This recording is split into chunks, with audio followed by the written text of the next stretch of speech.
നമ്മളത് ചെയ്യുന്നില്ല എങ്കിൽ ഈ കേരളം അതിവേഗത്തിൽ തന്നെ ഇപ്പോഴത്തെ ലെബനോന്റെ അവസ്ഥയിലേക്ക് മാറുമെന്നുള്ളതിന് സംശയമില്ല. പിഞ്ചോമന മക്കൾ വളർന്നു വലുതായപ്പോൾ വീടും വിശ്വാസവും ഉപേക്ഷിച്ച് പ്രണയക്കണിയിലകപ്പെട്ട് ലവ് ജിഹാദിന്റെ ഇരകളായി തീർന്നു. അങ്ങനെ മുഹമ്മദ് ഉണ്ടാക്കിയ നിയമത്തിനെ ലംഘിച്ചുകൊണ്ട് തന്നെ മുഹമ്മദ് വീട്ടുവേലക്കാരിയുടെ കൂടെ ശയിച്ചു. ഹഫ്സ തിരികെ വന്ന് അത് കണ്ടു, അതൊരു പ്രശ്നമായി. അപ്പോൾ മുഹമ്മദ് പറഞ്ഞു, she is unlawful for me, അവൾ എനിക്ക് നിഷിദ്ധമാണ് എന്ന്. അപ്പോഴാണ് അള്ളാഹുവിൻ്റെ കോപം ജ്വലിച്ചത്. കത്തോലിക്ക സഭയുടെ മതബോധന ഗ്രന്ഥം പഠിപ്പിക്കുന്നത് തികച്ചും വചനാധിഷ്ഠിതമാണ്, ബൈബിൾ അധിഷ്ഠിതമാണ്. ഈ ബൈബിൾ അധിഷ്ഠിതമായ പഠനങ്ങൾക്ക് ഘടകവിരുദ്ധമാണ് ഖുറാനിലെ സൃഷ്ടാവിൻ്റെ പ്രതിപാദ്യങ്ങൾ ഖുറാനിൽ കൊടുത്തിരിക്കുന്നത്.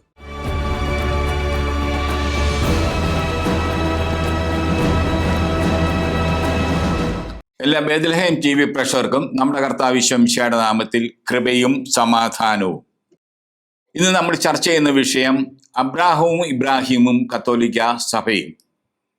സെബാസ്റ്റ്യൻ സ്റ്റീഫൻ എന്ന ഒരു മാന്യദേഹം എൻ്റെ കഴിഞ്ഞ വീഡിയോയ്ക്ക് ഒരു കമൻ്റ് ഇട്ടിരുന്നു. ആ കമൻ്റ് ഇപ്രകാരമാണ്: ഇസ്ലാം is accepting Abraham and it has A relationship with ജുഡൈസം and Christianity in the sense only. And it doesn't mean that the Muslims have the same teachings and faith of Catholic Church. അദ്ദേഹം പറയുന്നത് മുസ്ലിങ്ങൾ അബ്രാഹത്തെ സ്വീകരിക്കുന്നു എന്നാൽ അവർക്ക് ജുഡൈസവും ക്രിസ്ത്യാനിറ്റിയുമായിട്ട് ബന്ധമുണ്ട് എന്നാണ്. ജുഡൈസവും ക്രിസ്ത്യാനിയുമായിട്ട് ബന്ധമുള്ള Abraham എന്ന് പറയുന്നത് പഴയ നിയമത്തിലും പുതിയ നിയമത്തിലും നമ്മൾ കാണുന്ന പിതാവായ അബ്രാഹമാണ്. ആ അബ്രാഹത്തെയാണ് കത്തോലിക്കനായ ഞാനും നിങ്ങളെല്ലാവരും പിതാവായ അബ്രാഹമായി കാണുന്നത്. പക്ഷെ നമ്മുടെ സെബാസ്റ്റ്യൻ സ്റ്റീഫൻ സാറ് പറയുന്നത് മുസ്ലിങ്ങൾ ജുഡായിസം ക്രിസ്ത്യാനിറ്റിയുമായി ബന്ധമുള്ള അബ്രാഹത്തെ സ്വീകരിച്ചിരിക്കുന്നു,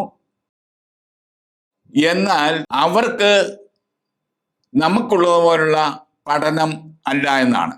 തുടർന്ന് അദ്ദേഹം പറയുന്നത് they are accepting the creator, love and merciful God who will come to judge on the last day. These are our faith also. വീണ്ടും അദ്ദേഹം പറയുന്നു, അവർ സ്നേഹവും കാരുണ്യവനായ ദൈവത്തില് സൃഷ്ടാവിലും വിശ്വസിക്കുന്നു, ആ ദൈവം അന്ത്യദിവസം വിധികർത്താവായി വരുമെന്നാണ്. അതേ വിശ്വാസമാണ് കത്തോലിക്കരായ നമുക്കും ഉണ്ട് എന്ന് അദ്ദേഹം പറയുന്നു. ഇനി തുടർന്ന് അദ്ദേഹം പറയുന്നത് കേൾക്കാം. Of course, their Abraham or Jesus Christ are not our Lord and Abraham. വീണ്ടും അദ്ദേഹത്തിന്റെ നിലപാട് തന്നെ തിരുത്തുകയാണ്. ആദ്യം അദ്ദേഹം പറഞ്ഞു ജുഡൈസവും ക്രിസ്ത്യാനിറ്റിയുമായി ബന്ധത്തിൽ അവർ അബ്രാഹത്തെ സ്വീകരിച്ചിരിക്കുന്നു എന്ന് പറയുന്നു. എന്നിട്ട് ഇപ്പോൾ അദ്ദേഹം പറയുന്നത് അവരുടെ അബ്രാഹവും നമ്മുടെ അബ്രാഹവും വ്യത്യസ്തരാണെന്ന്. മൊത്തത്തിൽ അദ്ദേഹം എന്താണ് പറയാൻ ഉദ്ദേശിക്കുന്നതെന്ന് എനിക്ക് മനസ്സിലായിട്ടില്ല. ഇനിയും നിങ്ങൾക്കാർക്കെങ്കിലും മനസ്സിലാക്കുവാണെങ്കിൽ അത് കമന്റിൽ ഇടാവുന്നതാണ്. കത്തോലിക്ക സഭ വിശ്വസിക്കുന്ന നമ്മുടെ കർത്താവായ ഈശോ മിശിഹാ മത്തായിയുടെ സുവിശേഷം 5-ാം അധ്യായം 37-ാം വാക്യത്തിൽ ഇപ്രകാരം പറയുന്നു: നിങ്ങളുടെ വാക്കുകൾ അതെ അതെ, അല്ല അല്ല എന്നായിരിക്കട്ടെ. ഇതിന് വെളിയിൽ നിന്നുള്ളത് ദുഷ്ടനിൽ നിന്ന് വരുന്നു. കത്തോലിക്ക സഭയ്ക്ക് അങ്ങനെ മുസ്ലിങ്ങളോട് സംസാരിക്കുമ്പോൾ ഒരു നിലപാടും കത്തോലിക്കരോട് സംസാരിക്കുമ്പോൾ മറ്റൊരു നിലപാടും ഉണ്ടോ? മുസ്ലിങ്ങളോട് സംസാരിക്കുമ്പോൾ ഞങ്ങളും നിങ്ങളും എല്ലാവരും അബ്രാഹത്തിലാണ് വിശ്വസിക്കുന്നു പറയുക. ഇനി കത്തോലിക്കരാരെങ്കിലും അങ്ങനെയാണോ എന്ന് ചോദിച്ചു കഴിഞ്ഞാൽ അതൊന്നും അങ്ങനെയല്ല, അത് വ്യത്യസ്തമാണെന്ന് പറയുക. ഇതാണോ സഭയുടെ നിലപാട്? ഞാൻ മനസ്സിലാക്കുന്നിടത്തോളം കത്തോലിക്ക സഭയുടെ നിലപാട് വളരെ വ്യക്തമാണ്. ആ നിലപാടിൽ നിന്നുകൊണ്ട് അദ്ദേഹം ഉന്നയിച്ച ആ ടോപ്പിക്കുകൾ, വിഷയങ്ങൾ, കാരുണ്യവാനായ ദൈവം, സൃഷ്ടാവ്, അബ്രാഹം, സ്നേഹം, അന്ത്യവിധി, ഇവയെപ്പറ്റി ബൈബിളിന്റെയും ഖുറാന്റെയും കത്തോലിക്ക സഭയുടെ മതബോധന ഗ്രന്ഥത്തിന്റെയും അടിസ്ഥാനത്തിൽ ഒരു വിശദീകരണം നൽകുവാനാണ് ഞാൻ ആഗ്രഹിക്കുന്നത്. അതിൽ ഓരോ വിഷയത്തിനും ഈ 3 ഗ്രന്ഥങ്ങളെ അടിസ്ഥാനമായി ഒരു ക്ലാരിഫിക്കേഷൻ തരുവാൻ ഞാൻ ആഗ്രഹിക്കുകയാണ്. ഈ പഠനം വരും തലമുറയെ സ്നേഹിക്കുന്ന, മക്കളെ സ്നേഹിക്കുന്ന, കൊച്ചുമക്കളെ സ്നേഹിക്കുന്ന എല്ലാ കത്തോലിക്ക വിശ്വാസികളും സമയമെടുത്ത് പഠിക്കുകയും അത് നമ്മുടെ മക്കൾക്കും കൊച്ചുമക്കൾക്കും പറഞ്ഞു കൊടുക്കുകയും ചെയ്യണമെന്നാണ് ഞാൻ ആഗ്രഹിക്കുന്നത്. നമ്മളത് ചെയ്യുന്നില്ല എങ്കിൽ ഈ കേരളം അതിവേഗത്തിൽ തന്നെ ഇപ്പോഴത്തെ ലെബനോന്റെ അവസ്ഥയിലേക്ക് മാറുമെന്നുള്ളതിന് സംശയമില്ല. ലോകമെമ്പാടുമായിട്ട് ഏതാണ്ട് 70 ലക്ഷത്തോളം മലയാളി കത്തോലിക്കരുണ്ട്. ഈ മലയാളി കത്തോലിക്കരെല്ലാം സഭയുടെ ശക്തവും വ്യക്തമായ പ്രബോധനങ്ങൾ മനസ്സിലാക്കിയാൽ അത് മലയാളി കത്തോലിക്കരുടെ ഇടയിൽ മാത്രമല്ല, ആഗോള സഭയിൽ തന്നെ വലിയ ചലനങ്ങൾ ഉണ്ടാക്കും, മാറ്റങ്ങൾ ഉണ്ടാക്കും, പുതിയ ഉണർവുണ്ടാകും എന്നാണ് എൻ്റെ വിശ്വാസം. അതിനുവേണ്ടി നിങ്ങൾ ഓരോരുത്തരും ഇതൊരു നിയോഗമായി ഏറ്റെടുക്കണം. 1 മണിക്കൂർ ഈ വീഡിയോകൾ കാണുവാൻ വേണ്ടി സമയം ചെലവഴിക്കുക. അത് നിങ്ങൾക്കറിയാവുന്ന ഗ്രൂപ്പുകളിലേക്ക് ഷെയർ ചെയ്യുക. കൂടാതെ ഓരോ കത്തോലിക്ക വിശ്വാസിയും ഈ വീഡിയോ കണ്ടു കഴിയുമ്പോൾ നിങ്ങൾക്ക് പരിചയമുള്ള വൈദികർക്കും സന്യസ്തർക്കും വിശ്വാസികൾക്കുമായി ഒരു 100 പേർക്കെങ്കിലും ഇത് പങ്കുവെച്ചു കൊടുക്കുക. അങ്ങനെ ഏതാനും ദിവസങ്ങൾ കൊണ്ട് ലോകമെമ്പാടും കഴിയുന്ന 70 ലക്ഷത്തോളം കത്തോലിക്കർ ഈ വീഡിയോ കാണുവാനും സഭയുടെ ശക്തവും വ്യക്തവുമായ പ്രബോധനം എന്താണെന്ന് മനസ്സിലാക്കുവാനും സാധിക്കും. ഈ കേരളത്തിൽ കുറെ അമ്മമാരുണ്ട്, കത്തോലിക്ക സഭയിലെ ആയിരക്കണക്കിന് വരുന്ന അമ്മമാർ. ഈ അമ്മമാർ കഞ്ഞി കുടിക്കുമ്പോൾ അവർ ആ കഞ്ഞിയിലെ ഉപ്പുനീര് ചേർക്കാറില്ല. പകരം അവരുടെ കണ്ണീരാണ് കഞ്ഞിയിൽ ഉപ്പായിട്ട് ചേർക്കുന്നത്. അതിന് പ്രത്യേക കാരണമുണ്ട്. കാരണം അവർ ഓമനിച്ച് വളർത്തിയ പിഞ്ചോമന മക്കൾ വളർന്നു വലുതായപ്പോൾ വീടും വിശ്വാസവും ഉപേക്ഷിച്ച് പ്രണയക്കണിയിലകപ്പെട്ട് ലവ് ജിഹാദിന്റെ ഇരകളായി തീർന്നു. അങ്ങനെയുള്ള അമ്മമാരുടെ ഓരോ ദിവസവും കടന്നു പോകുന്നത് സഹിക്കാനാവാത്ത വേദനയിലൂടെയാണ്. ഒരു ഏറ്റവും ഉച്ച മിത്രം അല്ലെങ്കിൽ സഹോദരനോ സഹോദരിയോ മാതാപിതാക്കളോ മക്കളോ മരിച്ചാൽ കുറെ നാളുകൾ കഴിയുമ്പോൾ ആ ദുഃഖം മാറും. എന്നാൽ വിശ്വാസവും വീടും ഉപേക്ഷിച്ച് പോയ ഈ മക്കൾ എവിടെയോ ജീവിച്ചിരിക്കുന്നു, പക്ഷെ അവരെ കാണാൻ സാധിക്കുന്നില്ല. ഈ അവസ്ഥയിൽ അമ്മമാരുടെ കണ്ണീര് ഒരിക്കലും ഒടുങ്ങുന്നില്ല. ഇത്തരം അനേക അമ്മമാരെ എനിക്ക് നേരിട്ട് വ്യക്തിപരമായി അറിയാവുന്നതുകൊണ്ടാണ് ഞാനിത് പറയുന്നത്. അതുകൊണ്ട് എൻ്റെ പ്രിയപ്പെട്ട അമ്മമാരെ, നിങ്ങളോട് എനിക്കൊരപേക്ഷയുണ്ട്. നിങ്ങൾ എങ്കിലും ഈ വീഡിയോ അതിൻ്റെ പൂർണ്ണരൂപത്തിൽ കാണുകയും ഇത് ഒരു 100 പേർക്കെങ്കിലും വ്യക്തിപരമായി പങ്കുവയ്ക്കുകയും ചെയ്യണം. അങ്ങനെ നിങ്ങൾ ചെയ്യുമ്പോൾ 100 ആരുണ്ടായിരിക്കെ അതിലൊന്ന് നഷ്ടപ്പെട്ടാൽ 99നെ ഉപേക്ഷിച്ചിട്ട് നഷ്ടപ്പെട്ടതിൻ്റെ പിന്നാലെ പോകുന്ന നമ്മുടെ കർത്താവായ ഈശോ നിങ്ങളുടെ മക്കളുടെ പിന്നാലെ പോകും.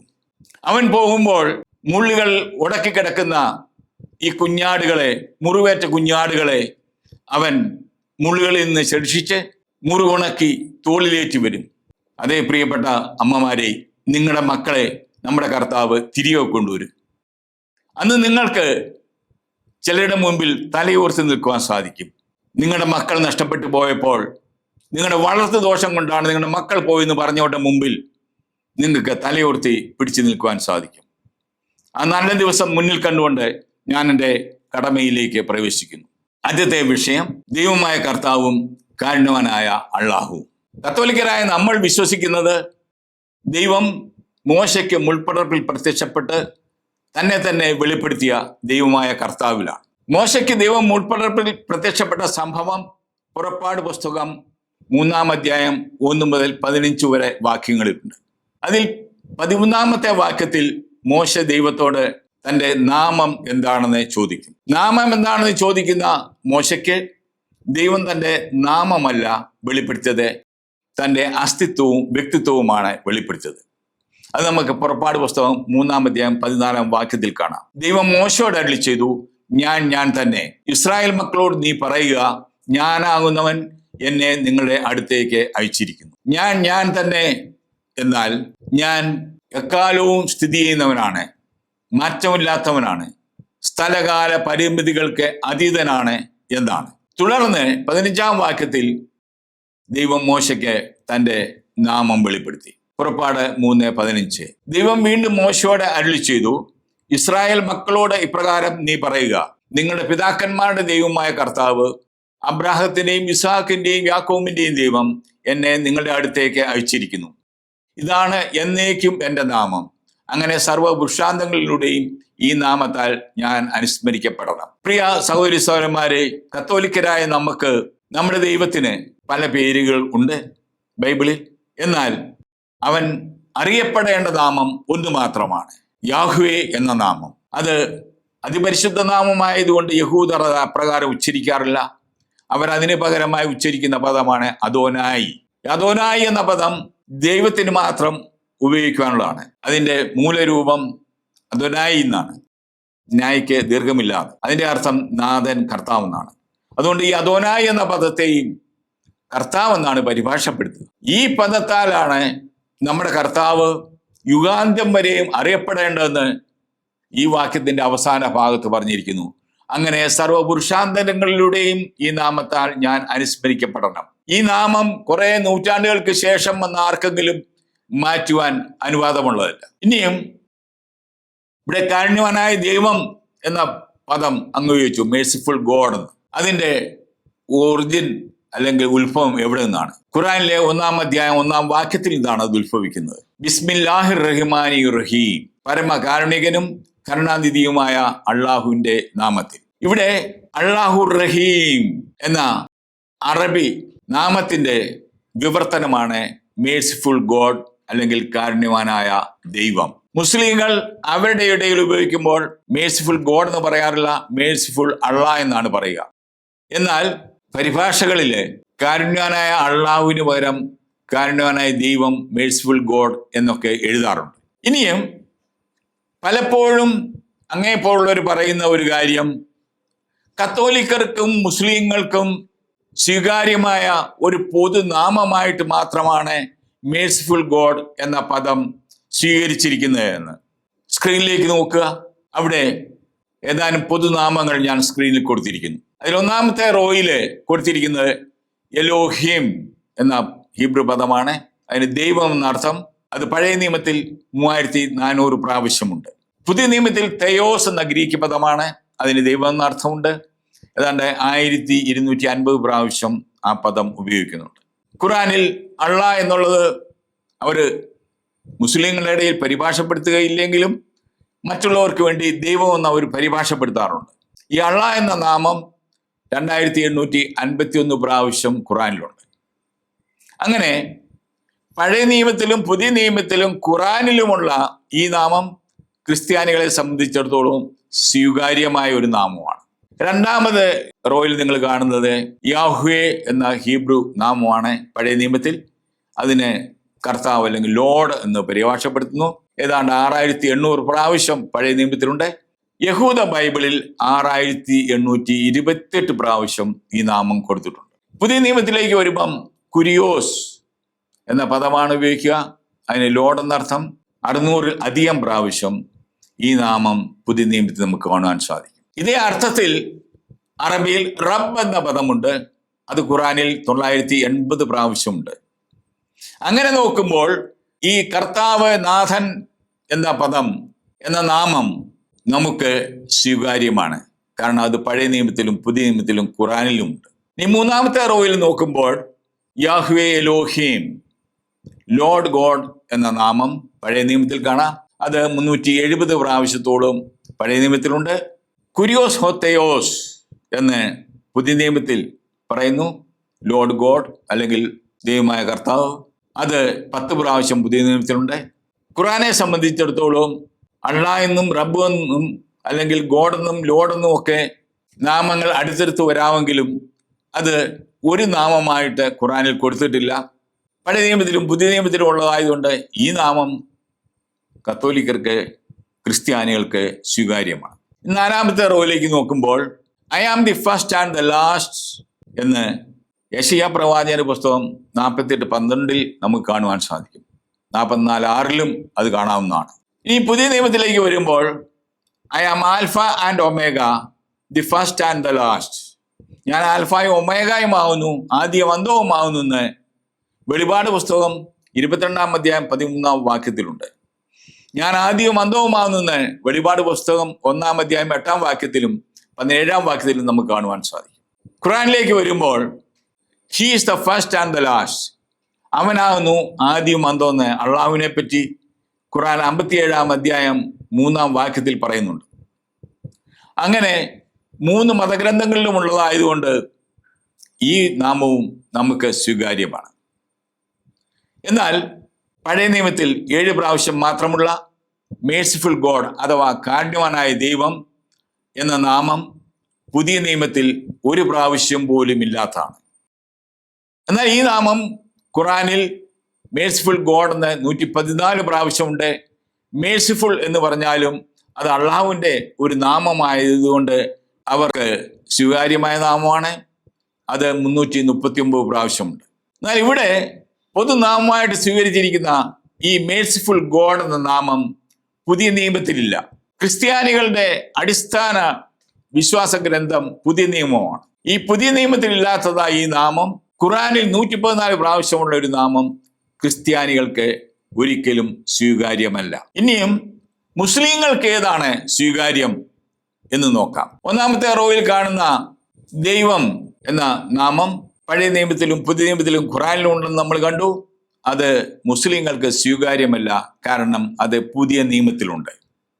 ഇസ്ലാം എന്ന മതത്തിന്റെ അടിസ്ഥാന ലക്ഷ്യം യേശുക്രിസ്തുവിലൂടെ പൂർത്തിയായ രക്ഷാകര പദ്ധതിയുടെ പിന്തുടർച്ചയായ സഭയെ ഈ ഭൂമുഖത്തു നിന്നും തുടച്ചു മാറ്റുക എന്നതാണ്.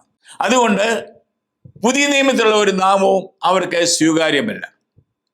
അതുകൊണ്ട് കർത്താവ് എന്ന നാമവും അവർക്ക് സ്വീകാര്യമല്ല. ദൈവമായ കർത്താവ് എന്നുള്ളതും അവർക്ക് സ്വീകാര്യമല്ല. ആദ്യം അന്തവും എന്നുള്ളതും അവർക്ക് സ്വീകാര്യമല്ല. കാരണം ഇതെല്ലാം പുതിയ നിയമത്തിലുള്ളതാണ്. എന്നാൽ മേഴ്സിഫുൾ ഗോഡ് എന്നുള്ളത് പഴയ നിയമത്തിൽ 7 പ്രാവശ്യവും ഖുറാനിൽ 114 പ്രാവശ്യവും ഉള്ളതാണ്. പുതിയ നിയമത്തിൽ 1 പ്രാവശ്യം പോലും ഇല്ലാത്തതായതുകൊണ്ട് അവർക്കത് സ്വീകാര്യമാണ്. അതുകൊണ്ട് ഈ കാരുണ്യവാനായ ദൈവം, മേഴ്സിഫുൾ ഗോഡ് എന്ന നാമം അതൊരിക്കലും ഒരു പൊതുനാമമല്ല. അത് ഏകപക്ഷീയമാണ്. അത് ഇസ്ലാമിയം മാത്രമാണ്. കാരുണ്യവാനായ ദൈവം എന്ന നാമത്തെക്കുറിച്ച് എനിക്ക് സംക്ഷിപ്തമായി പറയാനുള്ളത് ഇപ്രകാരമാണ്. കാരുണ്യവാനായ ദൈവം എന്ന പ്രയോഗം പഴയ നിയമത്തിൽ 7 പ്രാവശ്യം മാത്രവും ഖുറാനിൽ 114 പ്രാവശ്യവും ഉള്ളതാണ്. എന്നാൽ അത് പുതിയ നിയമത്തിൽ 1 പ്രാവശ്യം പോലുമില്ല. അപ്പോൾ കത്തോലിക്ക ഇസ്ലാമിക വിശ്വാസങ്ങളുടെ ബന്ധത്തിൽ കാരുണ്യവാനായ ദൈവം എന്ന പ്രയോഗം അള്ളാഹുവിനെ മാത്രമാണ് സംബോധന ചെയ്യുന്നത്.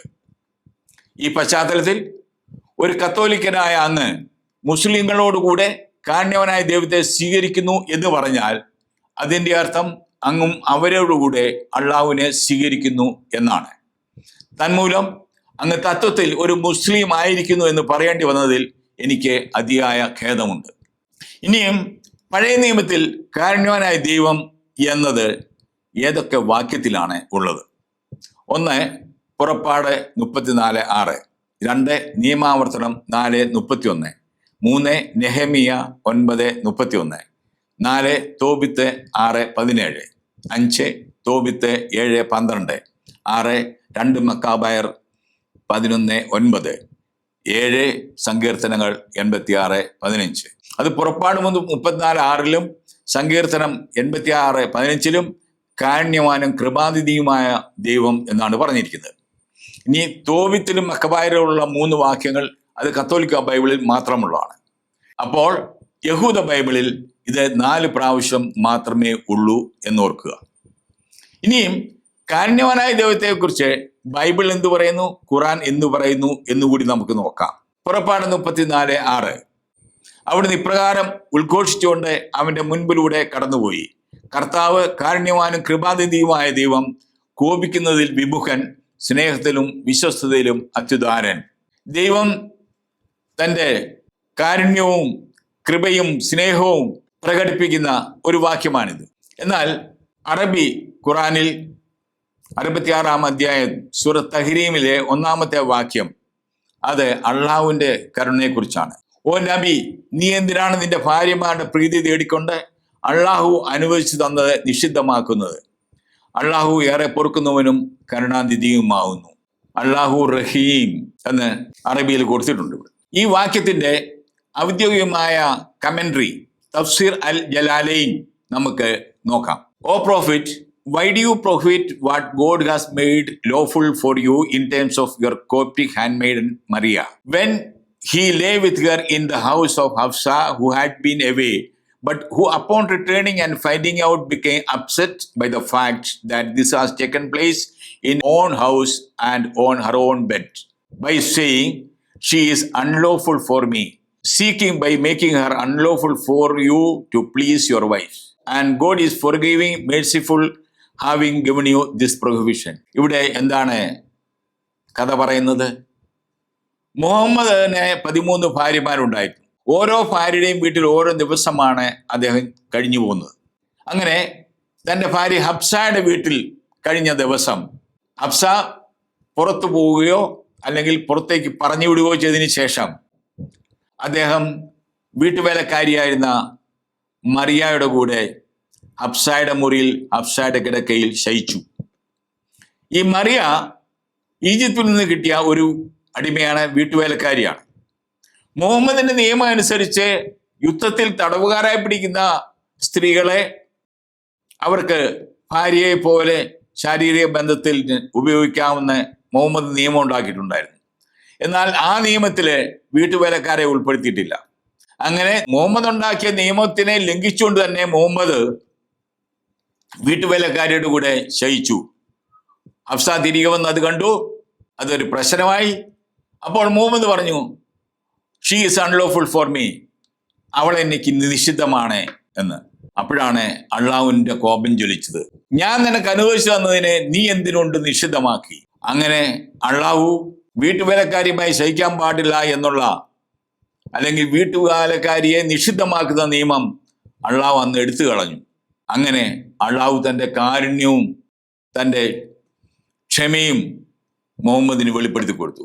പ്രിയ സെബാസ്റ്റ്യൻ സ്റ്റീഫൻ സാറേ, ഈ കാരുണ്യമാണോ നമ്മുടെ ദൈവത്തിൻ്റെ കാരുണ്യം? രണ്ടുപേരും എങ്ങനെയാണ് ഒന്നാകുക? ഇനി ഈ വിഷയത്തെ പറ്റി കത്തോലിക്ക സഭയുടെ മതബോധന ഗ്രന്ഥം എന്താണ് പഠിപ്പിക്കുന്നതെന്ന് നമുക്ക് നോക്കാം. CCC 203. God revealed himself to his people Israel by making his name known to them. A name expresses a person's essence and identity and the meaning of this person's life. God has a name.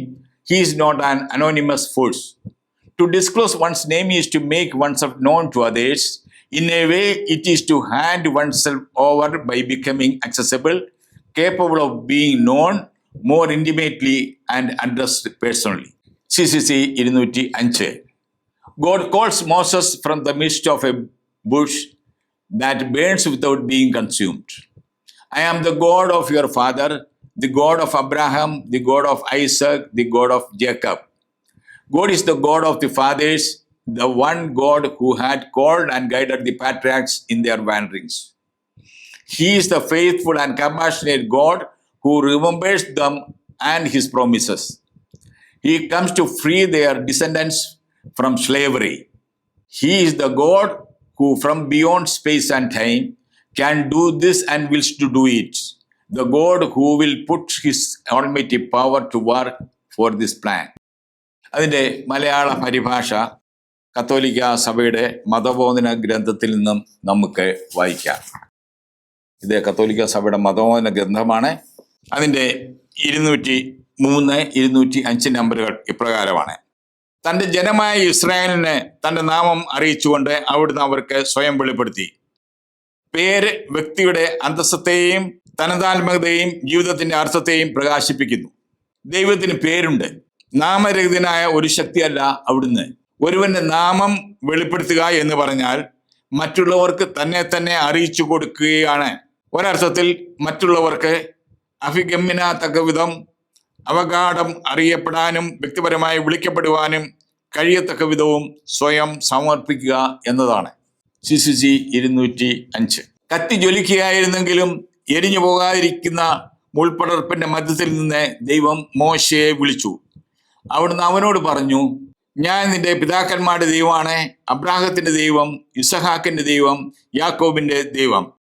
അവിടുന്ന് പിതാക്കന്മാരുടെ ദൈവമാണ്. പൂർവ്വപിതാക്കന്മാരെ വിളിക്കുകയും അവരുടെ ദേശാടനങ്ങളിൽ അവരെ നയിക്കുകയും ചെയ്തവൻ വിശ്വസ്തനും ദയാലുമാണ് അവിടുന്ന്. അവരെയും തന്റെ വാഗ്ദാനങ്ങളെയും അനുസ്മരിക്കുന്നവനുമാണ്. അവരുടെ പിൻഗാമികളെ അടിമത്തിൽ നിന്ന് വിമോചിക്കുവാൻ അവിടുന്ന് വരുന്നു. സ്ഥലകാലാതീതനായി ഇത് ചെയ്യുവാൻ കഴിയുകയും അഭിലഷിക്കുകയും ചെയ്യുന്ന ദൈവമാണ് അവിടുന്ന്. തന്റെ സർവശക്തിയും ഈ പദ്ധതിക്ക് വേണ്ടി അവിടുന്ന് വിനിയോഗിക്കുന്നു. പ്രിയ സെബാസ്റ്റ്യൻ സ്റ്റീഫൻ സാർ, കത്തോലിക്ക സഭയുടെ മതബോധന ഗ്രന്ഥത്തിലെ നമ്മുടെ ദൈവത്തെ പറ്റി പറയുന്നത് മോശയ്ക്ക് മുൾപടർപ്പിൽ പ്രത്യക്ഷപ്പെട്ട ദൈവം തന്നെയാണെന്നാണ്. അതായത് കത്തോലിക്ക സഭയുടെ മതബോധന ഗ്രന്ഥത്തിന്റെ പഠനങ്ങൾ തികച്ചും ദൈവവചനാധിഷ്ഠിതമാണ്, ബൈബിൾ അധിഷ്ഠിതമാണ്. ബൈബിൾ അധിഷ്ഠിതമായ ഈ പഠനങ്ങൾക്ക് കടകവിരുദ്ധമാണ് ഖുർആനിലെ പഠനങ്ങൾ. അതുകൊണ്ട് കാരുണ്യവാനായ ദൈവത്തെ നമ്മൾ സ്വീകരിക്കുന്നു എന്ന അങ്ങയുടെ നിലപാട് അടിസ്ഥാനരഹിതമാണ്, വാസ്തവ വിരുദ്ധമാണ്. അടുത്ത topic the creator in Bible and Quran. ബൈബിളിലെയും ഖുറാനിലെയും സൃഷ്ടാവായ ദൈവത്തെക്കുറിച്ച് ഉൽപ്പത്തി പുസ്തകം 1-ാം അധ്യായം 1-ാം വാക്യത്തിൽ തന്നെ പറയുന്നുണ്ട്. എപ്രകാരമാണ് അവിടെ പറഞ്ഞിരിക്കുന്നത്? ആദിയിൽ ദൈവം ആകാശവും ഭൂമിയും സൃഷ്ടിച്ചു. ഹീബ്രുവിൽ ഇപ്രകാരമാണ്, ബേരേഷിത് ബാര എലോഹിം യത് ഹഷാമയും വേദ് ഹാരസ്. ഇവിടെ ബാര എന്ന ക്രിയയാണ്. ക്രിയയുടെ അർത്ഥം അവൻ സൃഷ്ടിച്ചു എന്നാണ്. ഈ അവൻ സൃഷ്ടിച്ചു എന്ന അർത്ഥമുള്ള ബാര എന്ന ഹീബ്രു പദം ബൈബിളിൽ ഉപയോഗിക്കുന്നിടത്തെല്ലാം അതിൻ്റെ കർത്താവായിട്ട് വരുന്നത് എലോഹിം, ദൈവം എന്നാണ്. ഇതേപ്പറ്റി കത്തോലിക്ക സഭയുടെ മതബോധന ഗ്രന്ഥം പ്രതിപാദിക്കുന്നുണ്ട്. അത് നമ്മൾ പിന്നീട് കാണും. ദൈവം ആകാശവും ഭൂമിയും സൃഷ്ടിച്ചു എന്നാണ് പറയുക. ആകാശം എന്നാൽ ഇടം, സ്പേസ്. അങ്ങനെ ആദ്യം ഒരു സ്പേസ് സൃഷ്ടിച്ചതിന് ശേഷമാണ് ഭൂമി അല്ലെങ്കിൽ മാറ്റർ സൃഷ്ടിച്ചത്. മാറ്റർ അഥവാ ദ്രവ്യം ഏതിനും സ്ഥിതി ചെയ്യണമെങ്കിൽ ഒരു ഇടം ആവശ്യമുണ്ട്. അതുകൊണ്ടാണ് ദൈവം ആദ്യം ആകാശം സൃഷ്ടിച്ചത്, സ്പേസ് ഉണ്ടാക്കി. സ്പേസ് ഉണ്ടാക്കിയതിന് മാത്രമാണ് ഭൂമിയും സൂര്യചന്ദ്രാദികളും ഒക്കെ സൃഷ്ടിച്ചത്. കാരണം അവയ്ക്കെല്ലാം സ്ഥിതി ചെയ്യുവാനുള്ള ഇടം വേണം. ആ ഇടം ദൈവം ആദ്യമേ സൃഷ്ടിച്ചു. അങ്ങനെ ആദിയിൽ ആകാശവും ഭൂമിയും സൃഷ്ടിച്ചു എന്ന് പറയുമ്പോൾ ദൈവം സമയവും സ്പേസും മാറ്ററും സൃഷ്ടിച്ചു. അങ്ങനെ ടൈം, സ്പേസ് ആൻഡ് മാറ്റർ സൃഷ്ടിച്ച ദൈവത്തെ പറ്റിയാണ് ബൈബിളിലെ 1-ാം വാക്യം പറയുന്നത്. അതിന് ശാസ്ത്രം പറയുന്നത് അത് തന്നെയാണ്. പ്രപഞ്ചമെന്ന് പറഞ്ഞാൽ അത് ടൈം, സ്പേസ് ആൻഡ് മാറ്റർ ആണെന്നാണ്. അവയുടെ കൂട്ടായ്മയാണ്. അങ്ങനെ ഒരു 3ന്റെ കൂട്ടായ്മയിലാണ് ദൈവം പ്രപഞ്ചത്തെ സൃഷ്ടിച്ചത്. ആ പ്രപഞ്ച സൃഷ്ടാവായിട്ട് ഒരേ ഒരു ദൈവമുള്ളൂ. ആ ദൈവത്തെയാണ് ബൈബിൾ അവതരിപ്പിക്കുന്നത്, ക്രിസ്ത്യാനികൾ വിശ്വസിക്കുന്നത്, കത്തോലിക്കർ വിശ്വസിക്കുന്നത്.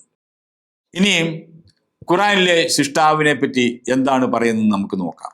ഖുറാനിലെ 23-ാം അധ്യായം 14-ാം വാക്യം ഇപ്രകാരം പറയുന്നു, പിന്നെ ആ ബീജത്തെ നാം ഒരു ഭ്രൂണമായി രൂപപ്പെടുത്തി, അനന്തരം ആ ഭ്രൂണത്തെ നാം ഒരു മാംസപിണ്ഡമായി രൂപപ്പെടുത്തി, തുടർന്ന് നാം ആ മാംസപിണ്ഡത്തെ അസ്ഥികൂടമായി രൂപപ്പെടുത്തി, എന്നിട്ട് നാം അസ്ഥികൂടത്തെ മാംസം കൊണ്ട് പൊതിഞ്ഞു, പിന്നീട് മറ്റൊരു സൃഷ്ടിയായി നാം അവനെ വളർത്തിയെടുത്തു. അപ്പോൾ ഏറ്റവും നല്ല സൃഷ്ടികർത്താവായ അല്ലാഹു അനുഗ്രഹപൂർണനായിരിക്കുന്നു. ഇവിടെ ഭ്രൂണം എന്ന മലയാളത്തിൽ കൊടുത്തിരിക്കുന്ന പദത്തിന്റെ അറബി അലക് എന്നാണ്. അലക് എന്ന അറബി വാക്കിന്റെ കൃത്യമായ അർത്ഥം കുളയട്ട എന്നാണ്. മനുഷ്യനെ കടിച്ചിട്ട് രക്തം കുടിച്ച് വീർക്കുന്ന അട്ട. ഇതിനെ ഇംഗ്ലീഷിലെ ക്ലോട്ട് അല്ലെങ്കിൽ രക്തക്കട്ട എന്ന പദത്തിന് പകരമായിട്ടും ഉപയോഗിക്കും. ചുരുക്കത്തിൽ പിന്നീട് ആ ബീജത്തെ നാം ഒരു രക്തക്കട്ടയാക്കി എന്നാണ് ഖുർആൻ പറയുന്നത്. അപ്പൊ എങ്ങനെയാണെങ്കിലും ഇതുപോലെ അമ്മയുടെ ഉദരത്തിൽ ഒരു ബീജം ഒരു കുഞ്ഞായി രൂപപ്പെടുമെന്ന് ഈ ഭൂമിയിൽ ആരെങ്കിലും വിശ്വസിക്കുന്നുണ്ടോ? ഏതെങ്കിലും വൈദ്യശാസ്ത്രം അത് അംഗീകരിക്കുമോ? ഇതാണ് ഏറ്റവും നല്ല സൃഷ്ടാവാണെന്ന പറയുന്ന അള്ളാഹു. അപ്പം വേറെ ഒരുപാട് സൃഷ്ടാക്കളുണ്ട്, അതിലൊരാൾ മാത്രമാണ് ഖുറാനിലെ അള്ളാഹു.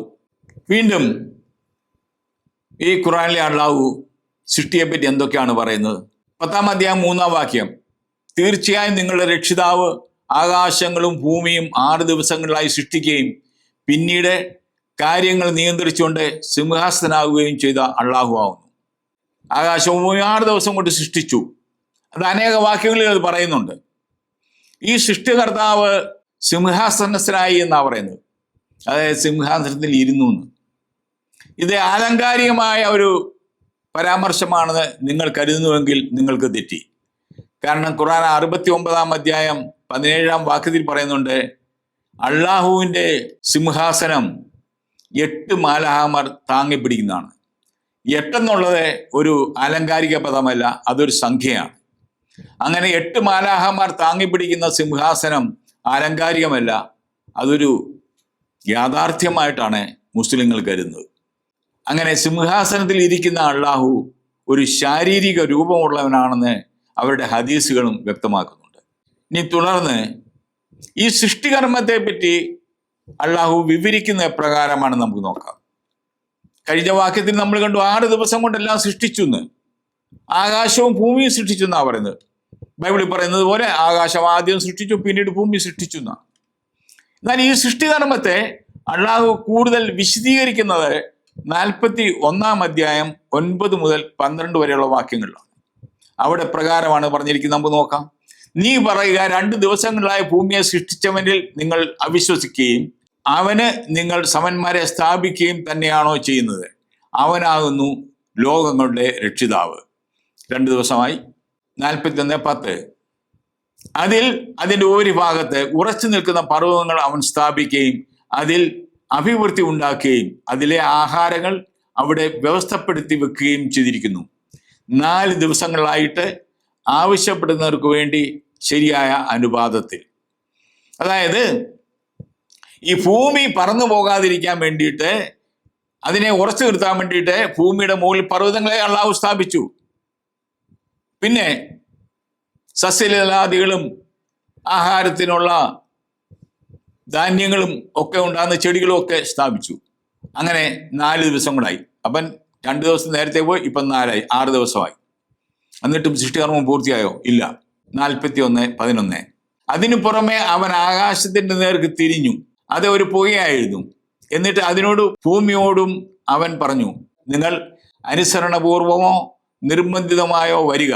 അവ രണ്ടും പറഞ്ഞു, ഞങ്ങളിതാ അനുസരണമുള്ളവരായി വന്നിരിക്കുന്നു. തുടർന്ന് 41:12. അങ്ങനെ 2 ദിവസങ്ങളായി അവയെ അവൻ 7 ആകാശങ്ങളാക്കി തീർത്തു. ഓരോ ആകാശത്തിലും അതാതിൻ്റെ കാര്യം അവൻ നിർദ്ദേശിക്കുകയും ചെയ്തു.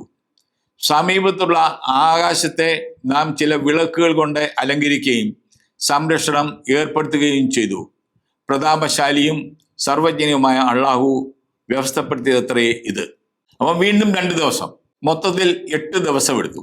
മാത്രവുമല്ല, വിശദീകരണം കൊടുക്കുമ്പോൾ അള്ളാഹു ആദ്യം ഭൂമി സൃഷ്ടിച്ചു, ഭൂമിയിലുള്ള സസ്യലതാദികളെല്ലാം സൃഷ്ടിച്ചു. പിന്നെ ആകാശത്തെ വിളിച്ചു വരുത്തി അവിടെയെല്ലാം 7 ആകാശങ്ങൾ ഉണ്ടാക്കി.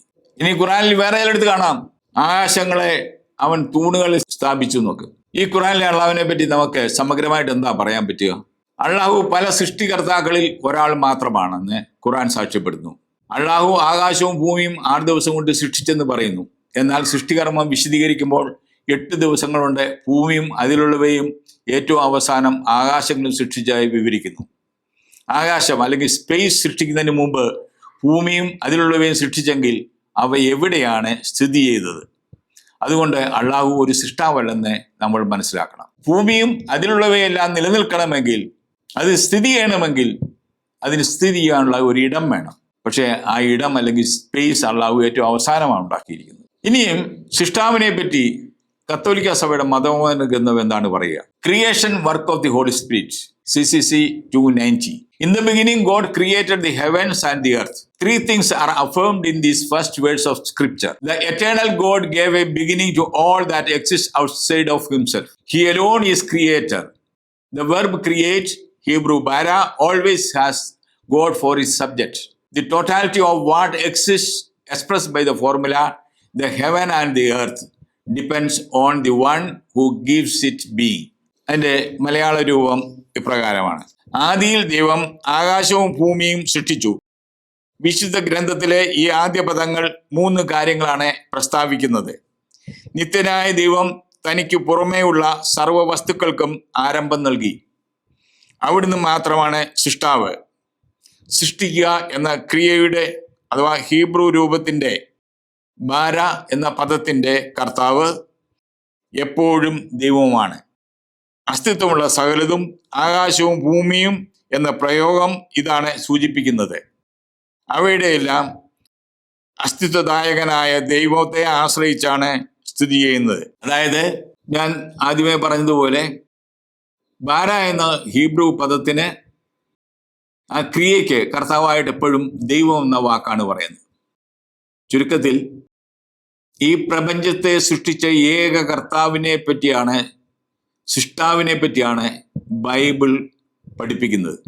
അത് തന്നെയാണ് കത്തോലിക്ക സഭയുടെ മതബോധന ഗ്രന്ഥവും പഠിപ്പിക്കുന്നത്. ചുരുക്കത്തിൽ കത്തോലിക്ക സഭയുടെ മതബോധന ഗ്രന്ഥം പഠിപ്പിക്കുന്നത് തികച്ചും വചനാധിഷ്ഠിതമാണ്, ബൈബിൾ അധിഷ്ഠിതമാണ്. ഈ ബൈബിൾ അധിഷ്ഠിതമായ പഠനങ്ങൾക്ക് ഘടകവിരുദ്ധമാണ് ഖുറാനിലെ സൃഷ്ടാവിൻ്റെ പ്രതിപാദ്യങ്ങൾ ഖുറാനിൽ കൊടുത്തിരിക്കുന്നത്. അതുകൊണ്ട് സെബാസ്റ്റ്യൻ സ്റ്റീഫൻ സാറ് പറയുന്ന നമ്മൾക്കും അവർക്കും ഒരേ സൃഷ്ടാവാണെന്നുള്ള പ്രസ്താവന അടിസ്ഥാനരഹിതവും വാസ്തവവിരുദ്ധവുമാണ് എന്ന് ഞാൻ പറയുന്നു. അടുത്ത topic Abraham of Bible and Ibrahim of Quran. ബൈബിളിലെ അബ്രാഹവും ഖുറാനിലെ ഇബ്രാഹിമും. അബ്രാമിൻ്റെ പിതാവ്. ബൈബിളിലെ അബ്രാഹമിൻ്റെ പിതാവിനെ കുറിച്ച് ബൈബിൾ വ്യക്തമായ രേഖ നൽകുന്നുണ്ട്. ഉൽപ്പത്തി പുസ്തകം 11 അധ്യായം 27 വാക്യം. തേരാഹിന്റെ പിന്മുറക്കാരാണ് ഇവർ. തേരാഹിന്റെ പുത്രന്മാരാണ് അബ്രാമും നാഹോറും ഹാരാനും. ഹാരാന്റെ പുത്രനാണ് ലോത്ത്. തൻ്റെ പിതാവായ തേരാഹ് മരിക്കുന്നതിന് മുമ്പ് ഹാരാൻ ജന്മനാടായ കൽദായുടെ ഊരിൽ വെച്ച് ചരമടഞ്ഞു. ഇവിടെ ബൈബിൾ വളരെ വ്യക്തമായി പറയുന്നു അബ്രാമിൻ്റെ പിതാവ് തേരാഹാണെന്ന്. എന്നാൽ ഇബ്രാഹിമിൻ്റെ പിതാവ് ആരാണ്? ഖുറാൻ 6 അധ്യായം 74 വാക്യം. ഓർക്കുക, ഇബ്രാഹിം തൻ്റെ പിതാവ് അസറിനോട് പറഞ്ഞ സന്ദർഭം, വിഗ്രഹങ്ങളെയാണോ താങ്കൾ ദൈവങ്ങളാക്കിയിരിക്കുന്നത്? തീർച്ചയായും താങ്കളും താങ്കളുടെ ജനതയും വ്യക്തമായ വഴികേടിലാണെന്ന് ഞാൻ മനസ്സിലാക്കുന്നു. ഇവിടെ ഇബ്രാഹിമിൻ്റെ പിതാവ് അസറാണ്. ഈ രണ്ട് വ്യക്തികളുടെയും പേരുകളിൽ വ്യത്യാസം. അബ്രാഹം, ഇബ്രാഹിം. ഇനി അബ്രാഹാം എന്ന് അറബി ഭാഷയിൽ എഴുതുവാൻ യാതൊരു ബുദ്ധിമുട്ടില്ല. അതിനെല്ലാ അക്ഷരങ്ങളും അറബി ഭാഷയിലുണ്ട്. ഇനി അക്ഷരമില്ലാത്തതുകൊണ്ട് ഇബ്രാഹിം എന്ന് എഴുതിയതാണ് എന്നാരെങ്കിലും ധരിക്കുന്നതെങ്കിൽ അങ്ങനെ ഒരു പ്രശ്നം അറബിയിലും ഹീബ്രുവിലും തമ്മിൽ വ്യത്യാസമില്ല. അതുപോലെ തന്നെ രണ്ടുപേരുടെയും പിതാക്കന്മാരുടെ പേര്. അബ്രാഹത്തിൻ്റെ പിതാവ് തേരാഹാണെങ്കിൽ ഇബ്രാഹിമിൻ്റെ പിതാവ് അസറാണ്. അതുകൊണ്ട് തന്നെ ഈ രണ്ട് വ്യക്തികളും ഒന്നാണെന്ന് നമുക്ക് ഒരിക്കലും പറയുവാൻ സാധിക്കത്തില്ല. ഇനിയും അബ്രാഹാം കൽദായുടെ നാട്ടിൽ നിന്ന് യാത്ര തിരിച്ച് എങ്ങോട്ട് പോയി? ഉൽപ്പത്തി പുസ്തകം 11 അധ്യായം 29 മുതലുള്ള വാക്യങ്ങൾ. അബ്രാമും നാഹോറും വിവാഹം കഴിച്ചു. അബ്രാമിൻ്റെ ഭാര്യയുടെ പേര് സാറായി. നാഹോറിൻ്റെ ഭാര്യയുടെ പേര് മിൽക്ക. അവൾ മിൽക്കായുടെയും ഇസ്കായുടെയും പിതാവായ ഹാരാന്റെ മകളാണ്. സാറായി വന്ധിയായിരുന്നു. അവൾക്ക് മക്കളുണ്ടായിരുന്നില്ല. തേരാഹ് കൽദരുടെ ഊരിൽ നിന്നും കാനാൻ ദേശത്തേക്ക് യാത്ര പുറപ്പെട്ടു. മകൻ അബ്രാമിനെയും പേരക്കിടാവും ഹാരാന്റെ മകനുമായ ലോത്തിനെയും അബ്രാമിൻ്റെ ഭാര്യയും മരുമകളുമായ സാറായിയും അവൻ കൂടെ കൊണ്ടുപോയി. അവർ ഹാരാനിലെത്തി അവിടെ വാസമുറപ്പിച്ചു. തേരാഹ് 205 വർഷം ജീവിച്ചിരുന്നു. അവൻ ഹാരാനിൽ വെച്ച് മൃതി അടഞ്ഞു. ഈ വാക്യങ്ങൾ ഒരു കാര്യം വളരെ വ്യക്തമായി നമ്മളെ പഠിപ്പിക്കുന്നു. അബ്രാഹമിൻ്റെ പിതാവ് തേരാഹ് കുടുംബസമേതമാണ് ഊരിൽ നിന്നും യാത്രയായി ഹാരാനിലെത്തുന്നത്. അവിടെ തേരാഹ് മരിക്കുന്നത് വരെ അബ്രാഹവും പിതാവും വളരെ സ്നേഹത്തിലും സൗഹാർദ്ദത്തിലുമാണ് ജീവിച്ചിരുന്നത്. ഇതിന് ഏതാണ്ട് സമമായിട്ടുള്ള കാര്യങ്ങൾ ഖുറാനിൽ ഇബ്രാഹിമിനെ പറ്റി പറയുന്നുണ്ട്. ഖുറാൻ 19 അധ്യായം 41 മുതലുള്ള വാക്യങ്ങളാണ്. വേദഗ്രന്ഥത്തിൽ ഇബ്രാഹിമിനെ പറ്റിയുള്ള വിവരം നീ പറഞ്ഞു കൊടുക്കുക. തീർച്ചയായും അദ്ദേഹം സത്യവാനും പ്രവാചകനുമായിരുന്നു. വേദഗ്രന്ഥം എന്ന് ഖുറാനിൽ പറയുന്നത് പഴയ നിയമത്തെയും പുതിയ നിയമത്തെയുമാണ്. അപ്പം അവിടെ ഇബ്രാഹിമിനെ പറ്റി പറയാനായിട്ട് പഴയ നിയമത്തിലോ പുതിയ നിയമത്തിലോ ഇബ്രാഹിം എന്നൊരു പേര് പോലും ഇല്ല. അപ്പോൾ ഇത്രയും പോലും അള്ളാഹുവിന് പിടിയില്ലായിരുന്നോ എന്നതാണ് എൻ്റെ സംശയം.